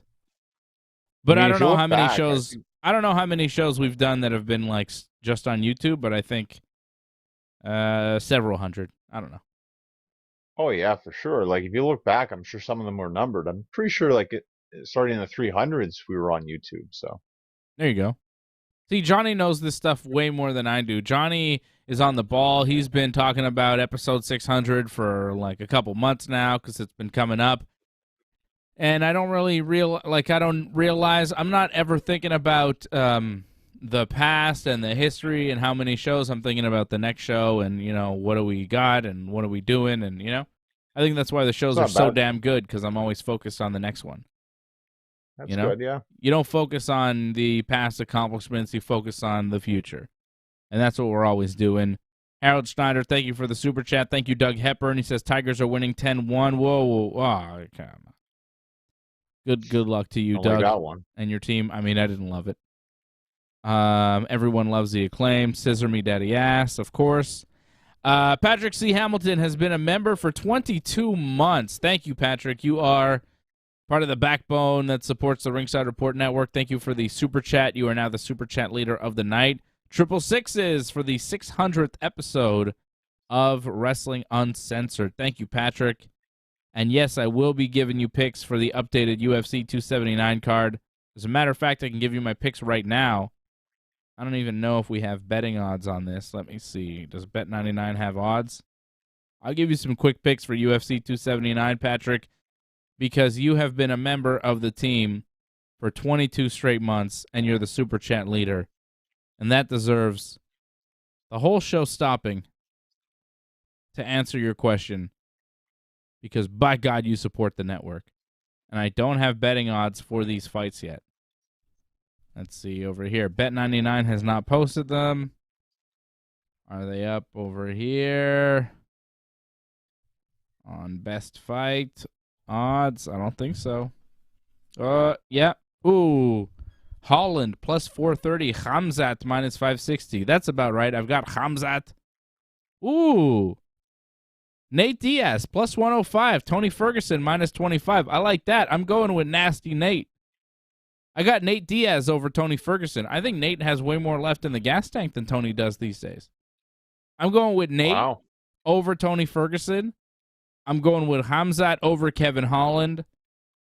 And I've got Daniel Rodriguez, who's right now minus 150 over Li Jingliang. I think that's about right. I've got Daniel Rodriguez winning that fight. I got Rodriguez, Khamzat, and Nate over Ferguson. Oh, I like that. That's like a pretty close odds there. Plus 105 Nate, minus 125 Tony. Nate, a slight underdog. I like that. I'm going with Nate Diaz. What a story. I'm going to guess AJ and Fred will give new picks as well. Yeah, they will give you picks. I guess tomorrow on the watch along. Maybe I'll try to get their picks out on our Instagram. I'll try to get that on the Ringside Report Instagram tomorrow morning. Or maybe even later tonight. We will work on that to get you picks from AJ and Freddie. But those are my picks, my new picks for UFC 279 with the new card. Going with Nate Diaz as a slight underdog over Tony Ferguson. Going with Khamzat Chimaev as a heavy favorite over Kevin Holland.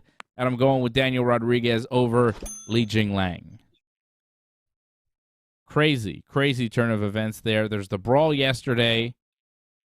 And then, everything just kind of goes bananas backstage. They cancel the press conference. Then today, Khamzat Chimaev comes over 7.5 pounds over the weight limit. And he's like laughing and joking, like he's not taking it seriously. It's very disrespectful, very unprofessional by Khamzat Chimaev. And Nate Diaz and his team felt like they were cheating. I mean, it's cheating. You're coming in almost 10 pounds over the limit. That's cheating. Nate had to suffer through the weight cut to hit the weight. Khamzat did not. Khamzat cheated. Nate didn't want to fight him.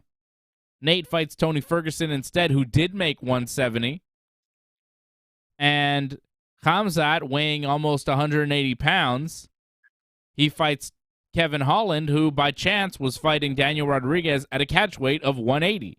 So Kevin Holland weighed in at 180. Rodriguez weighed in at 180. Li Jingliang, who was supposed to fight Tony Ferguson, he weighed 170, but big balls on Li Jingliang. He's like, yeah, I'll fight the guy at 180. Whatever, no big deal. Li Jingliang is like, I just want to fight on this card. I'll fight this guy. Yeah, whatever. So he is, balls on this guy. I mean, Nate's, saying, I'll fight Tony Ferguson. It's a better fight anyways. Khamzat, total disrespect. But it's pretty cool that, we got new fights. The fighters were all down. These guys are warriors, Not one of those guys said, I don't want to take this fight. The UFC made the offers. They made the right offer, whatever they had to do. They got it done. And the fighters were all down to take these fights that I have not prepared for. 6 guys are taking fights that they did not prepare for on 24 hours notice. It's pretty cool. It's unprecedented in the history of the UFC. This has never happened. Chaos in the UFC. Chaos in AEW. The whole combat sports world is topsy-turvy. Are we living in a simulation? Is this real? Is this even real, John? It can't be real. We've done 600 episodes of Wrestling Uncensored. We did the math earlier today. 600 episodes. We could say, I mean, a lot of them were over an hour. Sometimes we do like 2-hour shows. Sometimes maybe a bit more. But let's just average it out to an hour and a half every show. Shows. Right? Yeah, sure. But let's just average out an hour and a half. That's like 31 days of Wrestling Uncensored talk. 31 straight days that you could listen to Wrestling Uncensored and have new episodes constantly. Probably more than that. And then you add the post shows and everything that we've done. I mean, there is a ton of Dave and Johnny content out there. So 600 episodes. A lot of wrestling talk. We spend a lot of time talking about pro wrestling, John. Come on. A lot of people listen to us, too. Yes. Tony Mack, member of the team, says, hello, gents, been out all night. Sorry I didn't get a video over.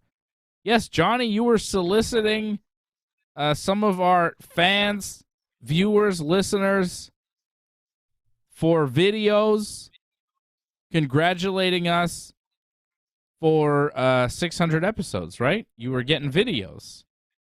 And I have some of these videos to play. Johnny's putting stuff together here. Johnny's always making moves. It's something special for the episode. Yeah, Johnny wanted to do something special. Johnny, you're real sentimental about this type of stuff. For me, it's just another show because I just keep on moving, baby. But 600 episodes. It is pretty cool. And it's very cool to hear from some of our fans. So let's do that right now. Let's hear from, I think the first one we have is Manny from Terrebonne. Longtime listener and viewer. There he is. Let's play the video. Do I have audio here? Oops. It didn't work. Oh, John, it didn't work. Oh, here's the video. Is this going to work? Guys, Manny from Terrebonne, how are you? 600 episodes. Good. Amazing. I remember the first time I heard you guys, I put on the radio station. I was listening to these 2 young guys talk, and I was thinking, how do they know so much about wrestling? How come they know so much about the UFC and MMA? It's always been a pleasure listening to you guys. I met Dave at one of Genesis' wrestling matches, and just to hang out with Dave and his friend there for a while. They really seem to know what they're talking about, and I'm sure you guys are going to have another 600 episodes, and it's going to be onward and upward for you guys. And I love the watch-alongs on the pay-per-views. They're always a lot of fun. So all the best to you guys. Keep it going, and I'll keep listening, and we should all be listening. That's right. Everybody should be listening. Thank you to Manny for that video. Very nice. I like that. That was pretty cool. Yeah, I met him at one of your wrestling matches. He was at the match, and I met him, and I liked that he says me and my friend there, because my friend there was AJ. I thought so.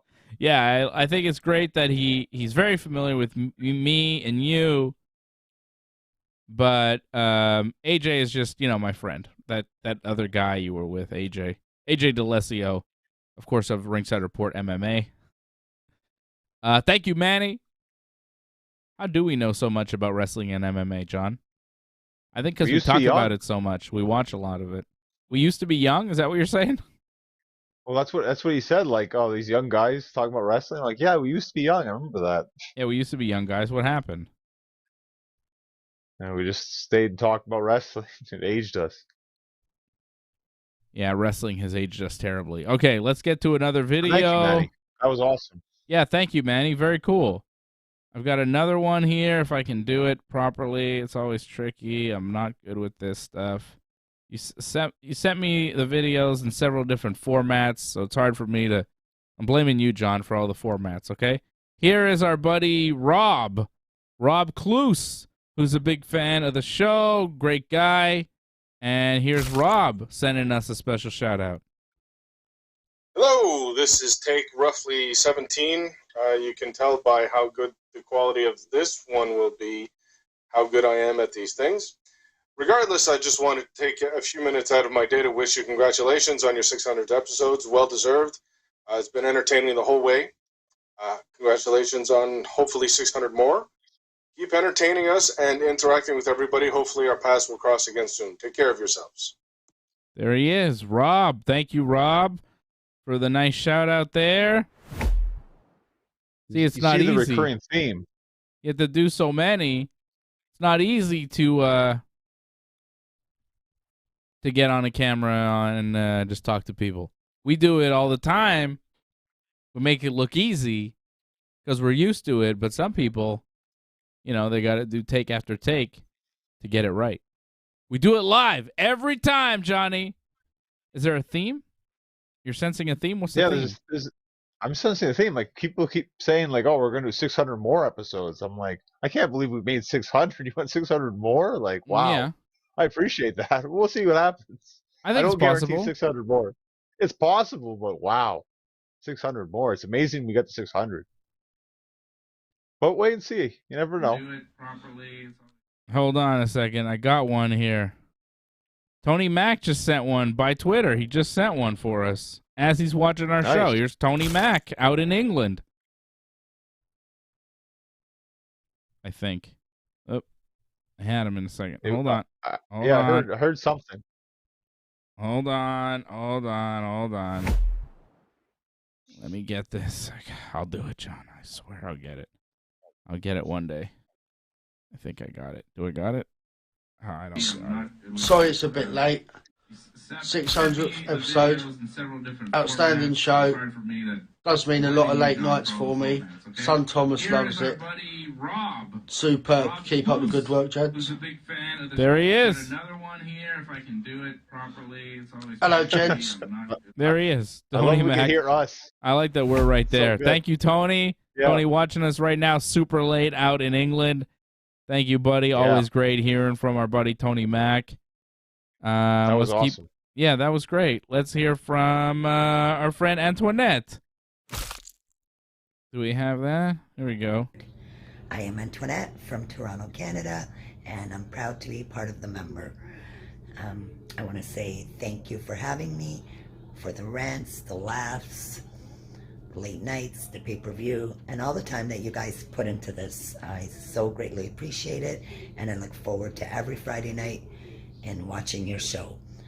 My favorite memory was in Montreal and meeting up with you guys and being a part of the show. Hopefully someday we can do that again soon. But until then, thank you for everything, and I look forward to being a member for a very long time. To everyone who hasn't joined, it's $5 a month. It's so worth it. And if you haven't, what are you waiting for? Until then, that's right. I have 2 words for you. Acknowledge them. That's right. I like it. Hi, Dave. Hi, Johnny. How much? There it is. Huh? How much did you pay her for that? $0. That's pretty much all the $0. It's a good plug. What do you mean? She's doing plugs for the show. I love when the members do plugs and say, "Hey, look, it's $5 a month. It's a great deal. Everybody should do it." And they're members. They've been members forever, and they're telling other people. I think it was Patrick last night. He dropped a super chat. We had like a lot of people watching last night. It was a very popular show because everything was close to 3,000 views now. Yeah, and we had like 200 to 300 people in the room. At one time, which is a lot of people for the Ringside Report Network, which was real nice. So we got some new members and we got some new subscribers. And Patrick C. Hamilton dropped a super chat saying, "Hey, these guys are awesome. Keep watching these guys. If you're new here, because Patrick noticed. He was like, "Hey, seeing all the viewers, watching live like way more than usual." And he dropped a super chat to tell everybody else to like subscribe and keep watching the show and stuff like that. I believe it was Patrick. I'm pretty sure it was Patrick. And it was it was Patrick. He dropped a 777, and it was very much appreciated. Nice. Like, that's really nice when the members, and Patrick's been a member now for 22 months, which is awesome. So when the members are telling other people, telling new viewers to like stick with us and keep watching and support the channel, sign up to the membership, join.ringsidereport.net, join.ringsidereport.net. It's really cool, because the members, they're the best advertisement for the show. They're members. They've signed up. Patrick's been a member for 22 months. He supports the show. He watches all the shows. And, he can attest that this is a quality product that everybody should be watching. And I agree with him wholeheartedly because, it's me and I'm biased to myself, as I should be. If I thought this show sucked, I wouldn't really do it, right? I think this show is the best, and that's why I do it, because I want to make the best show. So this show is the best. We are the best. We are number one. They the twos, and we the ones. Put your ones up, Johnny. Put your ones up. Yeah, he's doing it. He's actually doing it. I can't believe you did it. Yeah. Thank you. Well, why not? I acknowledge Roman, so I can acknowledge you. It's all right. Acknowledge me. You want to keep the videos going? Or you got something to say? Keep the videos. Just want to say one thing about Antoinette. Like, I think she and a lot of people believe that about 400. Like, that was their favorite episode because obviously we had actually like an audience for that episode. So that was pretty cool. That was a very special episode. We had access to a bigger studio back then. Yes. Right? It was different. It was different times we lived in. It would be nice. It would be nice to get together with a lot of the viewers again. And I think we'll try and do something, but I wanted to do something this summer, but it just didn't work out. Got a new daughter. She's 5 months old. 5 months old yesterday. It's just been kind of a hectic summer. It hasn't been able to happen, but I think next summer when things settle down, or maybe even in the wintertime, who knows? Who knows? I got to get together with Angelo at Orange Julep again. That was good. With AJ. Maybe we'll do that on Thursday. Thursday night after the show, hit the Julep. I can go for Orange Julep right now. Let's see our buddy Sasha Lagarde. Let's see him. Nice video tribute that he sent in. Johnny North, of course, arranging all these things. Thank you, Johnny, for all of this. Wrestling Uncensored Universe. This is Sasha Lagarde, and I'm just here to congratulate Johnny North and Dave Simon on their 600th episode of Wrestling Uncensored. Wow, 600 episodes of anything is a lot, but this is something incredible for you guys as listeners. It doesn't feel like it's been 600 episodes at all. You guys are just the most engaging, interesting, creative, and honest wrestling podcast and wrestling show out there. I've been saying it since the beginning. You are the reasons why I fell back in love with wrestling. I was gone in the States for a very long time for school. When I came back, I was trying to find a group or a thing that I can be a part of. And I remember sitting in my car and turning on the radio one morning after a long shift and hearing your guys' voice for the first time talking about wrestling. And it just shot me back into my youth, and I've been in love with it ever since again. And whether it's WWE or AEW, it's always something I look forward to listening to every week. And, I'm just really fortunate to have turned that radio on that night and picked up you guys on TSN 690, now on YouTube and any podcast streaming service there. It's extremely, extremely amazing. And I haven't been around as much lately just with busy lives, but I want to make sure that I took some time to congratulate you both, to congratulate everyone who produces that show. It's like a small family of wrestling fans, and I wouldn't trade it for anything in the world. So good job, guys, and I hope to formally meet you sooner rather than later. Take care. Oh, that was a very nice video. Thank you, Sasha. Johnny's going to cry. That touched my dark heart. Johnny's that gonna touched cry. my dark heart, I have to say. That really, I felt that one, you know. Yeah. Like that's amazing. We made a difference, you know, like because we don't get to interact with people that much, right? Like it's just you and me doing this. But Yeah. the fact that we made a difference, like wow, really felt that one. Thank you, Sasha. Johnny and I are both kind of, I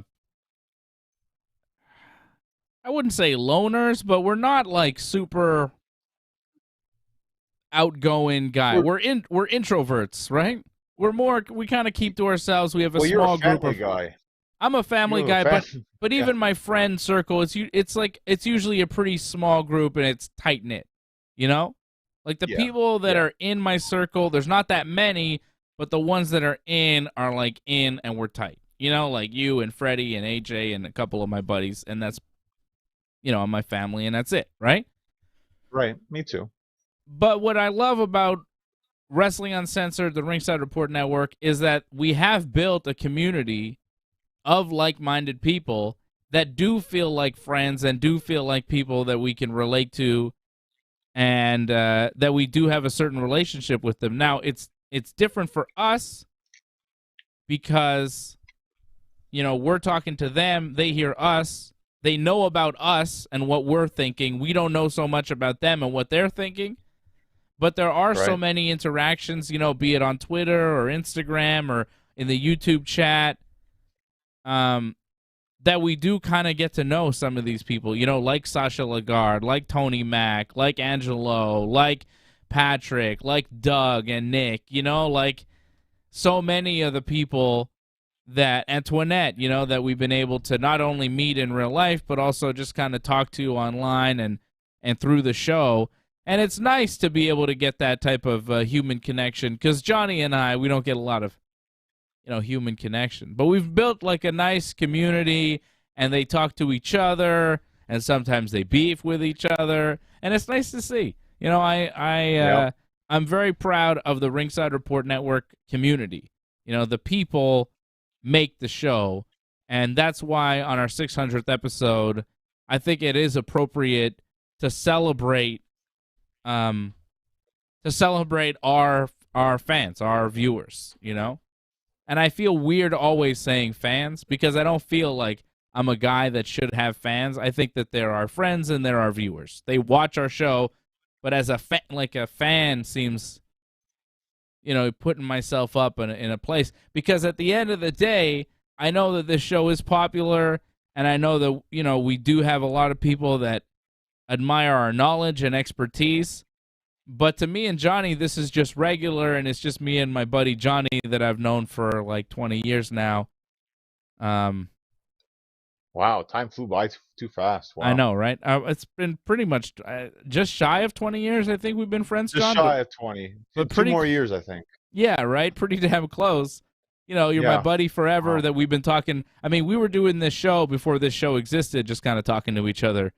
You know, at Dawson Radio. College or whatever. Yeah, Dawson Radio or whatever. I mean, this show has been going on well before Wrestling Uncensored or the Ringside Report Network ever existed.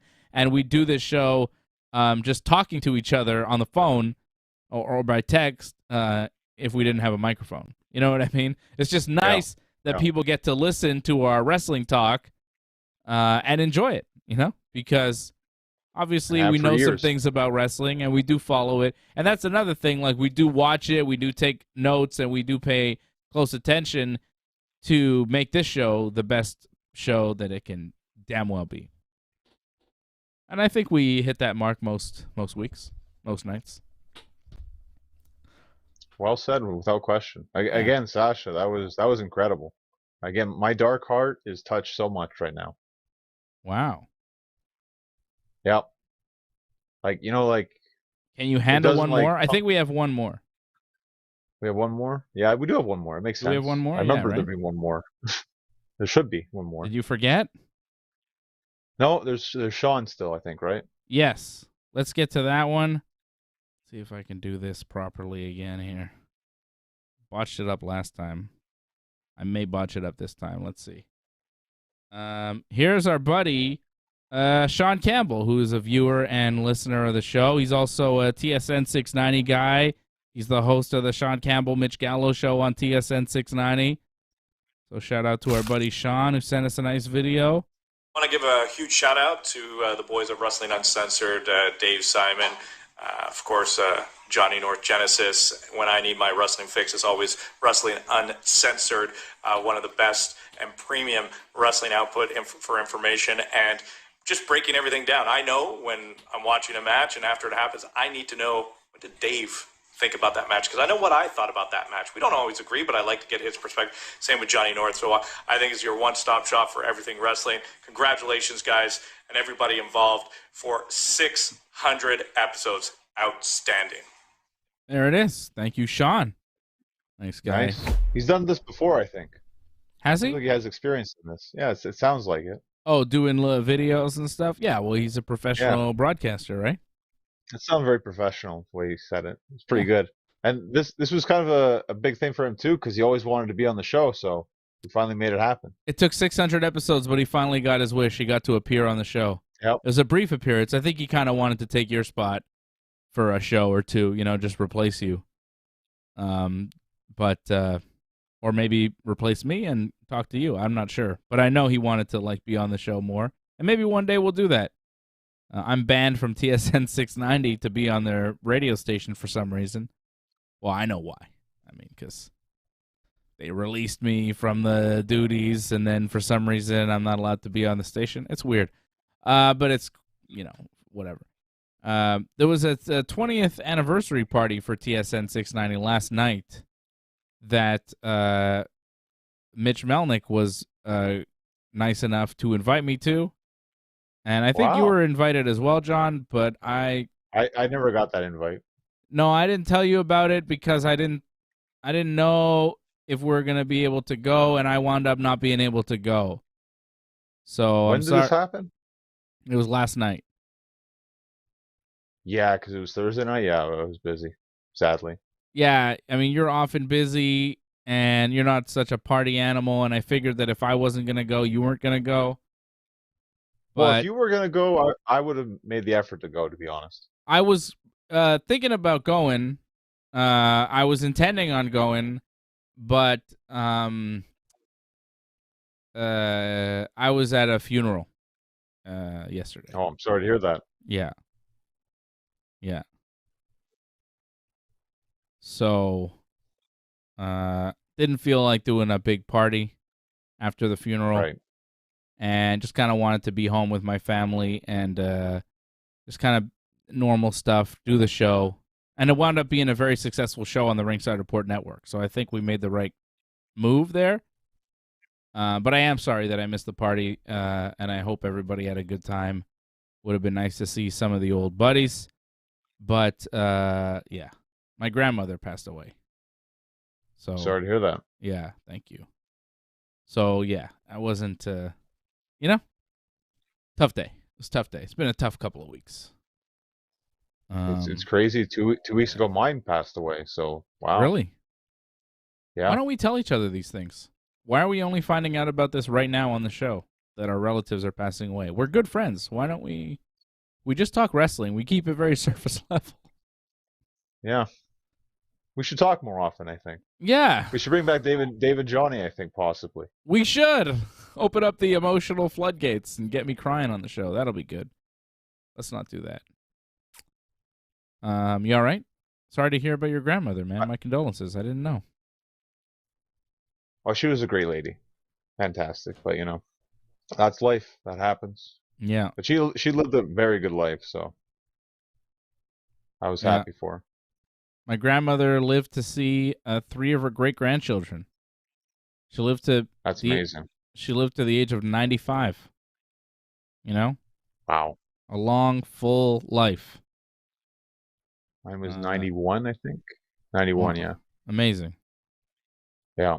You get to your 90s, it's incredible, and she was a great lady, so yeah, tough. Oh, well, we're celebrating, and then we're just talking about we keep going. We got to keep going. Let's put a damper on the show, I think. I don't know. I'm sad now. What the hell just happened? Now there's fire. We're still live. I guess this is the old Dave and Johnny thing. Someone's trying to tell us he can come back. I guess we're doing an intro for the old Dave and Johnny live show. Yeah, see, we were so young back then. I know. What happened? What happened? I swear, I see pictures of myself. Can we get back to me and Johnny? We're just going to stay on that one picture. It's a good picture. I see pictures of myself with my son when he was born, who's now 5. And I see pictures of myself with my daughter, who was just born 5 months ago. And I look like shit compared to what I used to look like.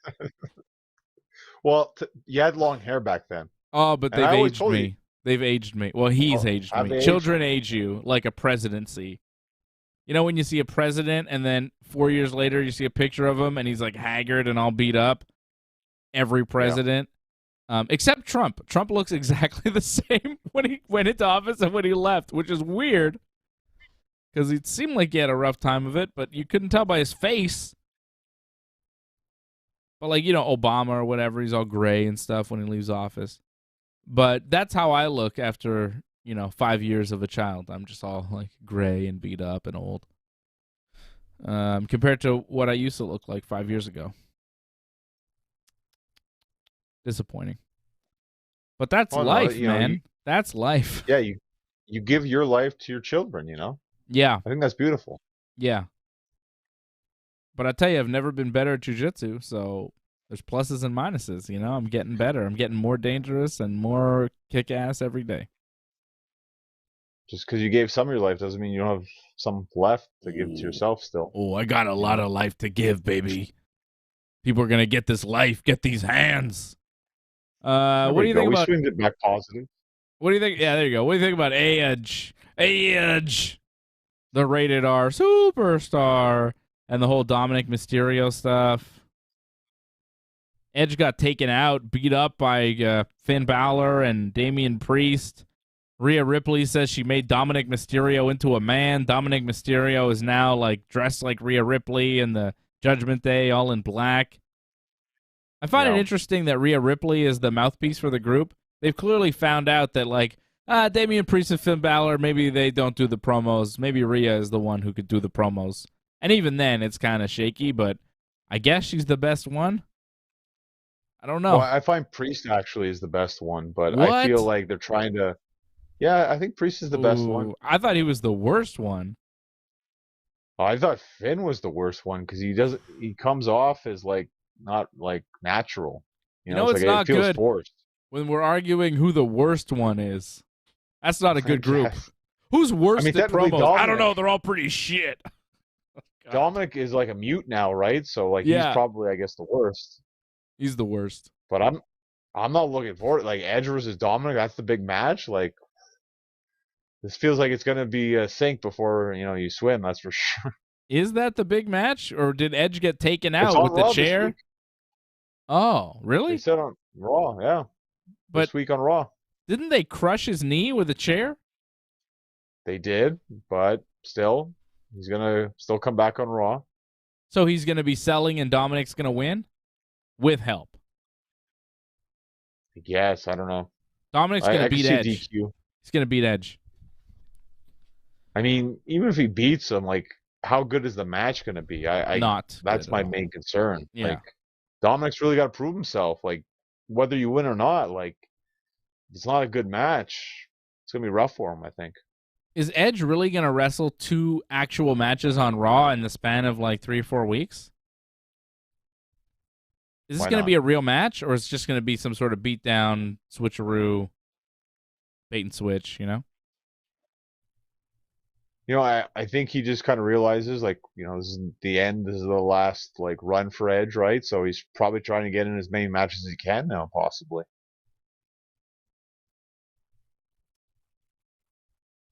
All right, Edge versus Domino Mysterio coming up on Raw Monday.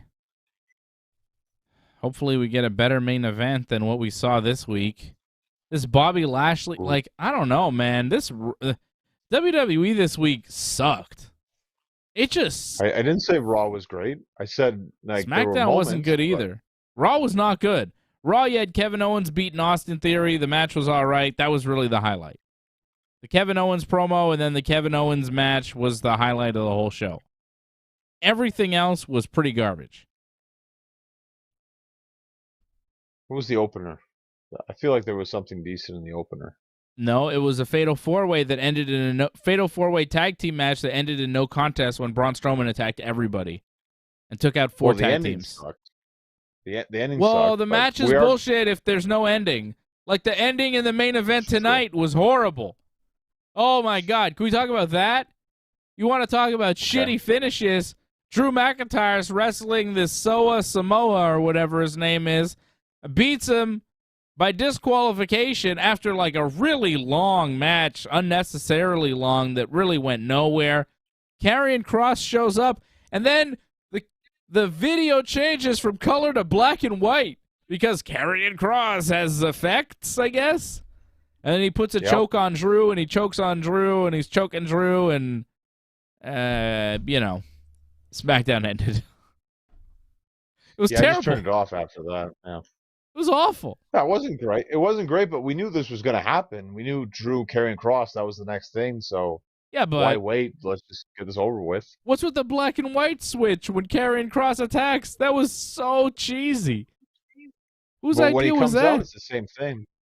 That's the whole thing. Like when he comes out, when he exits, it's the same thing. So when he attacks, that's his thing, Garbage. I'm not saying I like it, but it's to make him be different, stand out. So Solo Sikoa, who's the Usos' younger brother, he's officially the new member of the Bloodline. Sami Zayn and the Usos cut a promo. Yeah, just call him Frank Uso or something.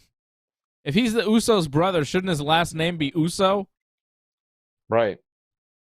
And his name is Solo Sikoa, and they're like, it's another member of the Anoa'i family. And I'm like, well, I thought their name was Uso or Reigns. I didn't know it was Anoa'i. You know what I mean? Like, what is their name? Who are they? Michael Cole said it's another member of the Anoa'i family, which is who they are, although I think they're Fatus. I think Joe Anoa'i, Roman Reigns, he's an Anoa'i, but the Usos are Fatus, technically. Right. But still, it's still part of the family, so. Well, everybody's part of that family, apparently. If you're Samoan and you wrestle, you're in the family. Huh? You must be happy, though. Pat McAfee's gone now, so. I mean, they replaced him with the other Pat McAfee, Corey Graves. I mean, there's not much of a difference. I wouldn't say he's the other one. I'd just say they replaced him with, the other guy that they have. Yeah, McAfee, whatever. I'm not celebrating that he's gone. He wasn't that big of a deal on the show. He didn't make that much. Like, he was there. He did his thing. He danced once in a while, but. He wrestled. Yeah. Which I still haven't seen his match with Baron Corbin. And I never will. Yeah, you're not missing much on that one. It was his worst match. Was that SummerSlam? Yeah. I missed that somehow. It's okay. I don't know. It was a missable match. Yeah. Raquel Rodriguez and Aaliyah got a couple of wins this week. They beat Doudrop and Nikki Ash on Raw and then Toxic Attraction on SmackDown. Ronda Rousey got a big win. She beat Sonya Deville, Lacey Evans, Xia Li, and Natalya in a fatal five-way elimination match to earn a title shot at Liv Morgan at Extreme Rules. So Ronda and Liv Morgan official for Extreme Rules. It was an elimination match, but every time Ronda grabbed an armbar on somebody, some of the other women in the match started attacking Ronda and trying to break it up. Why not just let her eliminate a few people? See, my strategy, if this were real, right, and I was in a fatal five-way pro wrestling match with Ronda Rousey, I would stand outside the ring, let Ronda armbar everybody, and then hit her in the face with a chair and pin her. Easy. It is no DQ, so yeah. Everybody's trying to attack Ronda. Nobody decides to maybe use a weapon. Might work. Might work, yeah. You're allowed. You are also building Extreme Rules pay-per-view. weapons might be a good idea to remind us what Extreme Rules is all about. But that's not what we had. I thought the psychology in this match was garbage. It was just ridiculous. I thought it was one fall to a finish because every time Ronda grabbed somebody in an armbar, somebody would break it up. And I was like, oh. And then Ronda put somebody in an armbar. I think it was Natty was first eliminated. Natty was first, yeah. Yeah. And Natty tapped. And I was like, oh, the match is over. And it was like, oh, Natty's been eliminated. I was like, what? Why are they breaking it up? And then still they were breaking it up. It made no sense. Came down to Sonya and Ronda at the end. Ronda made Sonya tap to an ankle lock. It was just to, make Ronda look strong, that no matter what happens, like what position she's in, whether she's on offense or defense, she's going to come out on top. And, it's just to push that whole idea that Liv's in a lot of trouble come the Premium Live event. And I'm looking forward to that. I want Ronda to destroy Liv. Yeah. Hopefully we get to see that. Yeah, Liv Morgan seemed a little bit like the heel, sitting in that skybox, kind of taunting Ronda during the match. Didn't she seem heelish sitting there? It felt like MJF. Remember, MJF would do that? He just do popcorn, throw pop. She didn't throw popcorn, but it felt like that, Yeah, it was weird. Had her feet up. But, that's just her being free, and again, watch her, right? I suppose. There's not much to this character, so what else are we supposed to do? Stop watching? Yeah, I hope Ronda destroys her. Yeah. October 8th in Philadelphia, WWE Extreme Rules. We still got a ways to go, John. Got about a month. Dang. Yeah. Gonna be some rough promos to get through. Oh, yeah. We get there, I guess. I was just about to say, get ready for some shitty Liv Morgan promos. I don't know what you'd rather see, some Liv Morgan promos or Street Profits and Hit Row against Maximum Male Models and Los Lotharios in a long-ass garbage match on SmackDown this week. Ugh. Yeah, it wasn't great. There's no question about that, but, they're loving this, and this seemed to be a big deal for them, and I feel they're just going to keep doing this. Watch, they're going to do, single matches or something, and more tags or something, just mix it up. This is going to go on for a while, I think. It seems like it. It seems like it's not over. Not even close. Oh, God. It's horrible. It's horrible. As soon as any of those people come out, I'm like, oh, no, not these guys. All 8 of them. Ugh. Imperium I like. Brawling Brutes I like. They had a good 6-man tag on SmackDown tonight. Probably the match of SmackDown. The Imperial Bomb on Ridge Holland was the finish. The new Imperium guy, the bald one, I don't know his name. He's not Ludwig. He's not Walter. He's the other guy. He pinned Ridge. New guy got the win. Bald Imperium. I think Vincini? I think it was Vincini, what they called them. Linguinis? I think it's Giovanni Vincini. Giovanni Vincini. I like it. How come he's not German like the other 2 guys? Shouldn't he be German? Because they're pushing the whole, he's the second, Italian-born wrestler in WWE history.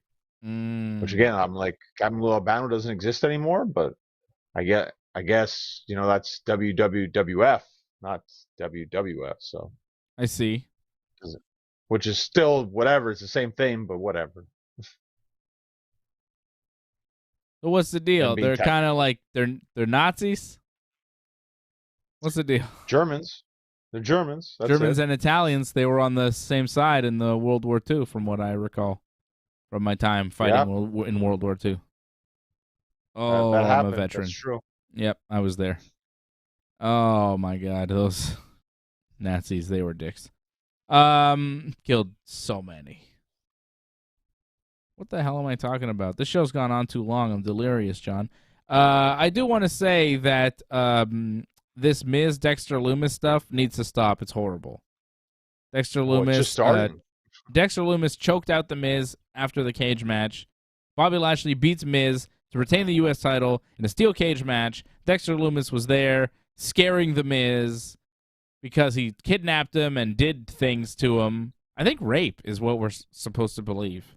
Because Miz doesn't want to talk about it. And then Dexter Lumis, like, choked out the Miz, and then he, like, stroked his hair. Like he puts him unconscious. He puts him unconscious, and then he gets tender.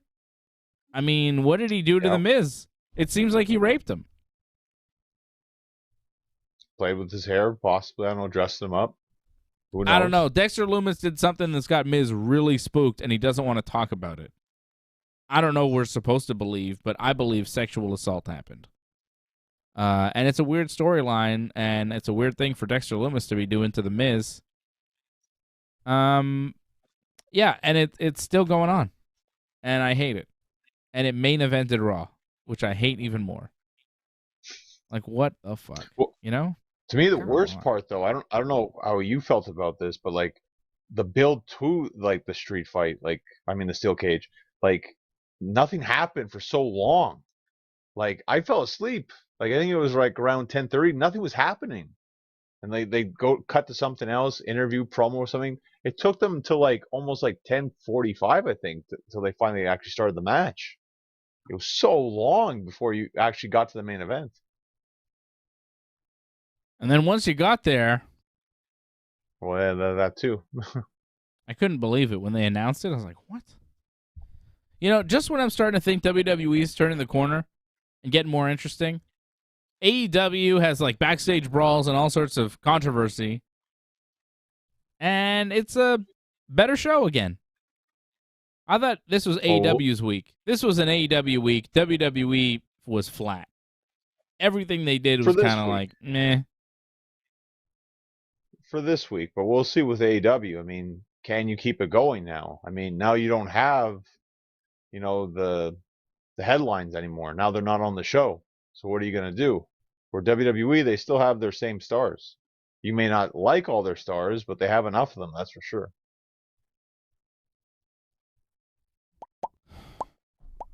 How's that working out for them, though? When you actually see them on TV? Sometimes where's AJ it's Styles? Not good.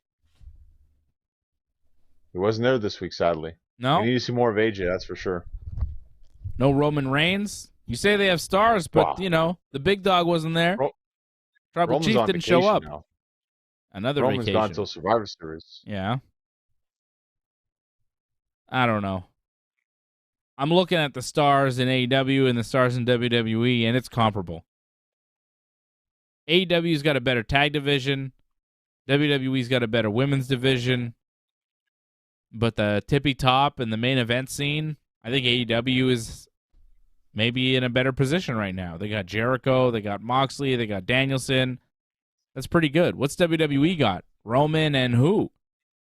They've got no main event scene. AEW's got Hangman, they got MJF. Like, what's WWE really got right now? Who are they offering to the audience that's lighting a fire? Well, they got Seth. Yeah. Like mid. Yeah, I know. Mid. I feel like you were going to say that, but I mean, they push him as like the next big star that's coming up. But he's mid compared to the AEW guys I just mentioned. Well, he's on par with a lot of those guys you mentioned, actually. But I mean, he's on par with like Adam Cole. I put him on par with Hangman, to be honest. But what? No. Yeah, he's a better promo than Hangman. There's no question about that. He's never been loved by the wrestling fans like Hangman Page is. Yeah, he was. Well, there was a moment. Not like Hangman. The love for Hangman is deep and it's strong. People love that guy. Like, they pushed Seth to beat Brock at WrestleMania. I mean, that's pretty big. Hangman's a bigger star. I think he's got way more upside too. He's younger. I'll give you that. Seth can't cut a promo. Oof. I mean, come on. Seth, like, even though I'm not a big fan of the gimmick, like, you can still cut a better promo. Like, you saw him against Riddle. Like, it's far more. It was one cheap shot that he had. One cheap shot. Fine. I'm not a fan of Seth's promos. I remember Seth as the world champion cutting promos in the ring with Corporate Kane and Jamie Noble and all that bullshit, and it was terrible. It was terrible. Right. I'll never forget He's that. had bad moments. I've never seen Hangman Page have a run on top as world champion and just stink up the joint night after night. That's fine, but Seth's had different runs though. That was that one run that wasn't that good, I agree. But he had better runs. And arguably he had the match of the year so far, him and Cody. That's true. I mean, Seth is a very good wrestler, just character-wise. I like Hangman more. The gimmick sucks. Yeah. And wrestling-wise, Hangman and Seth, it's pretty close. Pretty close. All right, John. What? What do you got? I'm trying to wrap this thing up, man. We're over 2 hours. I was just going to say, no, we are? Wow. Fantastic. Well, 600, why not? Go nuts. You only live once for 600. So, yeah. So, just WWE, AEW, they have their positives and negatives, man. There's some things that are good, some things that are not good. I just feel with WWE, it feels like there's more control. People are upset about the whole scripted promos, but sometimes scripted promos seem to work pretty well when you go unscripted and you go off the wall and get mad at each other. It's more anarchy. I mean, it's fun to watch, but can you sustain that? We're gonna have to wait and see. Apparently not. Exactly. They had to get rid of the guys because they're doing these crazy promos on each other. But it is more fun to watch. It's more fun to watch. WWE still feels overproduced, and AEW still feels, raw. Not Monday Night Raw, but just kind of grittier. Yes. You never know. Somebody might say some shit or do some shit on AEW TV where you go, what the fuck? WWE TV does not have that anymore. They don't have that whoa. What just happened? WWE doesn't do that. AEW does that a lot. A lot. That's the difference. Now, can you do that? You've lost those guys that, can do that. So, what's going to happen now? Well, Moxley did it pretty good on Wednesday. Yeah, but I mean, he didn't really ruffle feathers or anything with that promo, though. If anything, it was more of a... MJF said he's going to WWE with the AEW title. He name-dropped Triple H and Nick Khan. I mean, MJF is there. Sure. That's just him playing up a gimmick, though. I mean, I don't know. I thought MJF took a step back. You did this whole, I'm the devil gimmick, and now you're just well, you're just back to the MJF, little jerk guy that you used to be. Which is not bad, but I mean, it's not the same thing. It wasn't that revolutionary promo guy, It's just, you're back to the usual little brick guy. I don't know. I think that was just a reintroduction, a return presentation for MJF, but it's going to keep going and it's going to get crazier and crazier as time goes on. MJF is too good to get stale. I think you'll see some more greatness from MJF going forward as soon as it's clear what the hell he's doing. Because I think at one point it was going to be MJF CM Punk. Yeah. Not anymore. Not anymore. No. Right? So plans are changing, and they're trying to figure out, who is the world champion and who does MJF actually face when he challenges for the world title. So we will see. We will see, and that's what we do here on Wrestling Uncensored. This is our 600th episode. We'll do 600 more and keep on talking to you. Wow. I mean, probably 600 more. I don't know. We'll see. That'll put us, we'll be pretty old when we hit that mark, right? 1,200? We'll be old, guys. 600, I can't do the math. Let's say 50 a year for... I don't know. We'd be close to our 50s by then, I think. Yeah. Really? Oh my God. We're gonna be in our 50s. Well, that'll be fun. I look forward to getting super old with you, John. It's gonna be fun. being really grumpy old men talking about pro wrestling. These guys can't wrestle for shit. Will there be wrestling? The voice won't have the same luster, but we'll probably even be angrier then. So that'll be interesting. Maybe my son will just take over the channel. Who knows? I'll just give up. Let him take over. It would add some new life, that's for sure. But he'll take it to new heights. The chaos, the chaos potentially. Yeah, I love the chaos. My son is hyped. We got the new Splatoon game today. Splatoon 3 out for Nintendo Switch. Oh baby, it's pretty good. Well, it's no AEW Fight Forever, but something. Well, that's not out yet, and it's probably better than AEW Fight Forever. If we're being honest. So? I mean, it's Splatoon 3. I don't know how good AEW Fight Forever is going to be, but this is Splatoon. Have you ever played a Splatoon game? The first one. It's all right. It's pretty good. This one's really good. I started playing it. I was like, oh, okay. They've made this the best Splatoon ever, so it's pretty cool.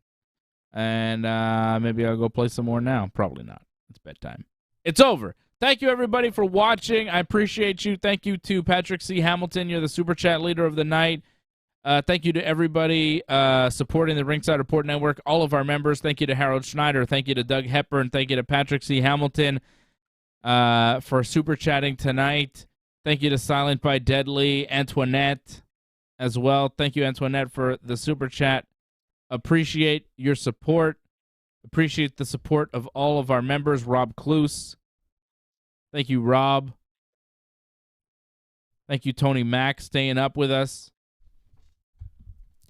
And thank you to everybody who sent us videos. Manny, Rob, Sean, Sasha, Antoinette. That's everybody, right? I didn't forget anybody? I think you said Rob, right? Yep. Thank you, everybody. Very much appreciated. Heartwarming stuff for myself and Johnny. I mean, Johnny almost cried, so that was nice, right? It touched my dark Tony, heart. Of course, Tony sent the video too. That was cool. And we heard us. That was the best part. I love that. He recorded it while listening to us. Well, why would he stop watching to record a video? Why would you ever stop watching? Never stop watching the Ringside Report Network. I'll be back here tomorrow night with Freddie and AJ for the UFC 279 watch-along. UFC 279 on pay-per-view tomorrow night, 10 p.m. Eastern Time. It will be Nate Diaz versus Tony Ferguson in the main event. I'm going with Nate Diaz, a slight underdog right now. Jump on him. Khamzat Chimaev versus Kevin Holland in the co-main event. Going with Khamzat. He's a heavy favorite. And we've got Li Jing Lang taking on Daniel Rodriguez now. Going with Daniel Rodriguez. I also like the White Lion as a slight underdog. Yoann Lainez from right here in Quebec. The White Lion is fighting in the opening fight, the first prelim of the night. Go with Yoann Lainez, the White Lion. And that's it. We'll try to put out another parlay tomorrow morning for you guys on the Ringside Report Instagram and Twitter at Ringside Report, on Twitter and Instagram at Dave Simon MMA, on Twitter and Instagram at North Genesis, on Twitter at Genesis Johnny North on Instagram. Before we go, John, do you have a match coming up you want to plug? I believe it's the 17th of September, NCW. Check out Promotions NCW Facebook. I believe bell time is going to be 7:30, I believe. I'm not mistaken. Next Saturday. Is it next Saturday? Wow, it comes fast, doesn't it? Yeah, the 17th is next Saturday. Where is it? NCW St. Therese, I believe. There you go. I want to say a community center. Nice. Check out more info at the Productions NCW Facebook page. They just apparently they don't have all the money back yet from the ring that they lost. I don't know if we've mentioned that on this show, but yeah, somebody stole a ring, right? They stole the ring truck. That's crazy. Right. Terrible. So they've almost raised up all the funds for that, so that's fantastic. So, but another show I think with the substitute ring. So it's gonna be interesting with that. That's always interesting with new rings, new experiences with that kind of stuff. All right, well, if you're near the Saint-Thérèse, Quebec area, you can go see NCW. NCW Productions, NCW on Facebook. You can see Johnny North wrestling. And AJ says, listen, I got a ring for sale. Uh-oh. AJ. Hey, AJ, what's your picks? You have to put new picks out, AJ. Get your picks AJ, ready. give us some picks real quick.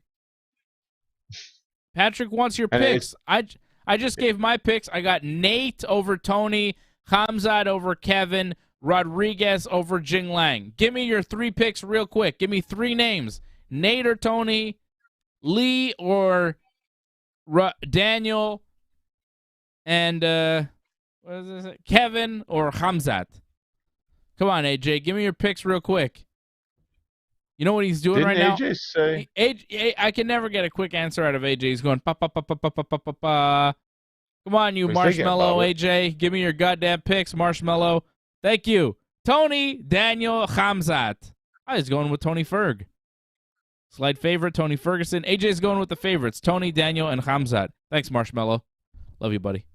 And that's it. Episode 600 on the Wrestling Uncensored show on the Ringside Report Network. Thank you to everybody who works on this show as well. Thank you to the whole production team, and thank you to Johnny North for being so cool. Thank you, Dave. Oh, Appreciate that. You're the man, Johnny. You're the man. This show would not exist without you. We need you. We love you. And we appreciate you right here on the Ringside Report Network. Please join in and give your support to Ringside Report Network. We've been providing expert coverage and commentary on both pro wrestling and MMA for over 15 years. Go to ringsidereport.net/support to find out more ways to support the channel.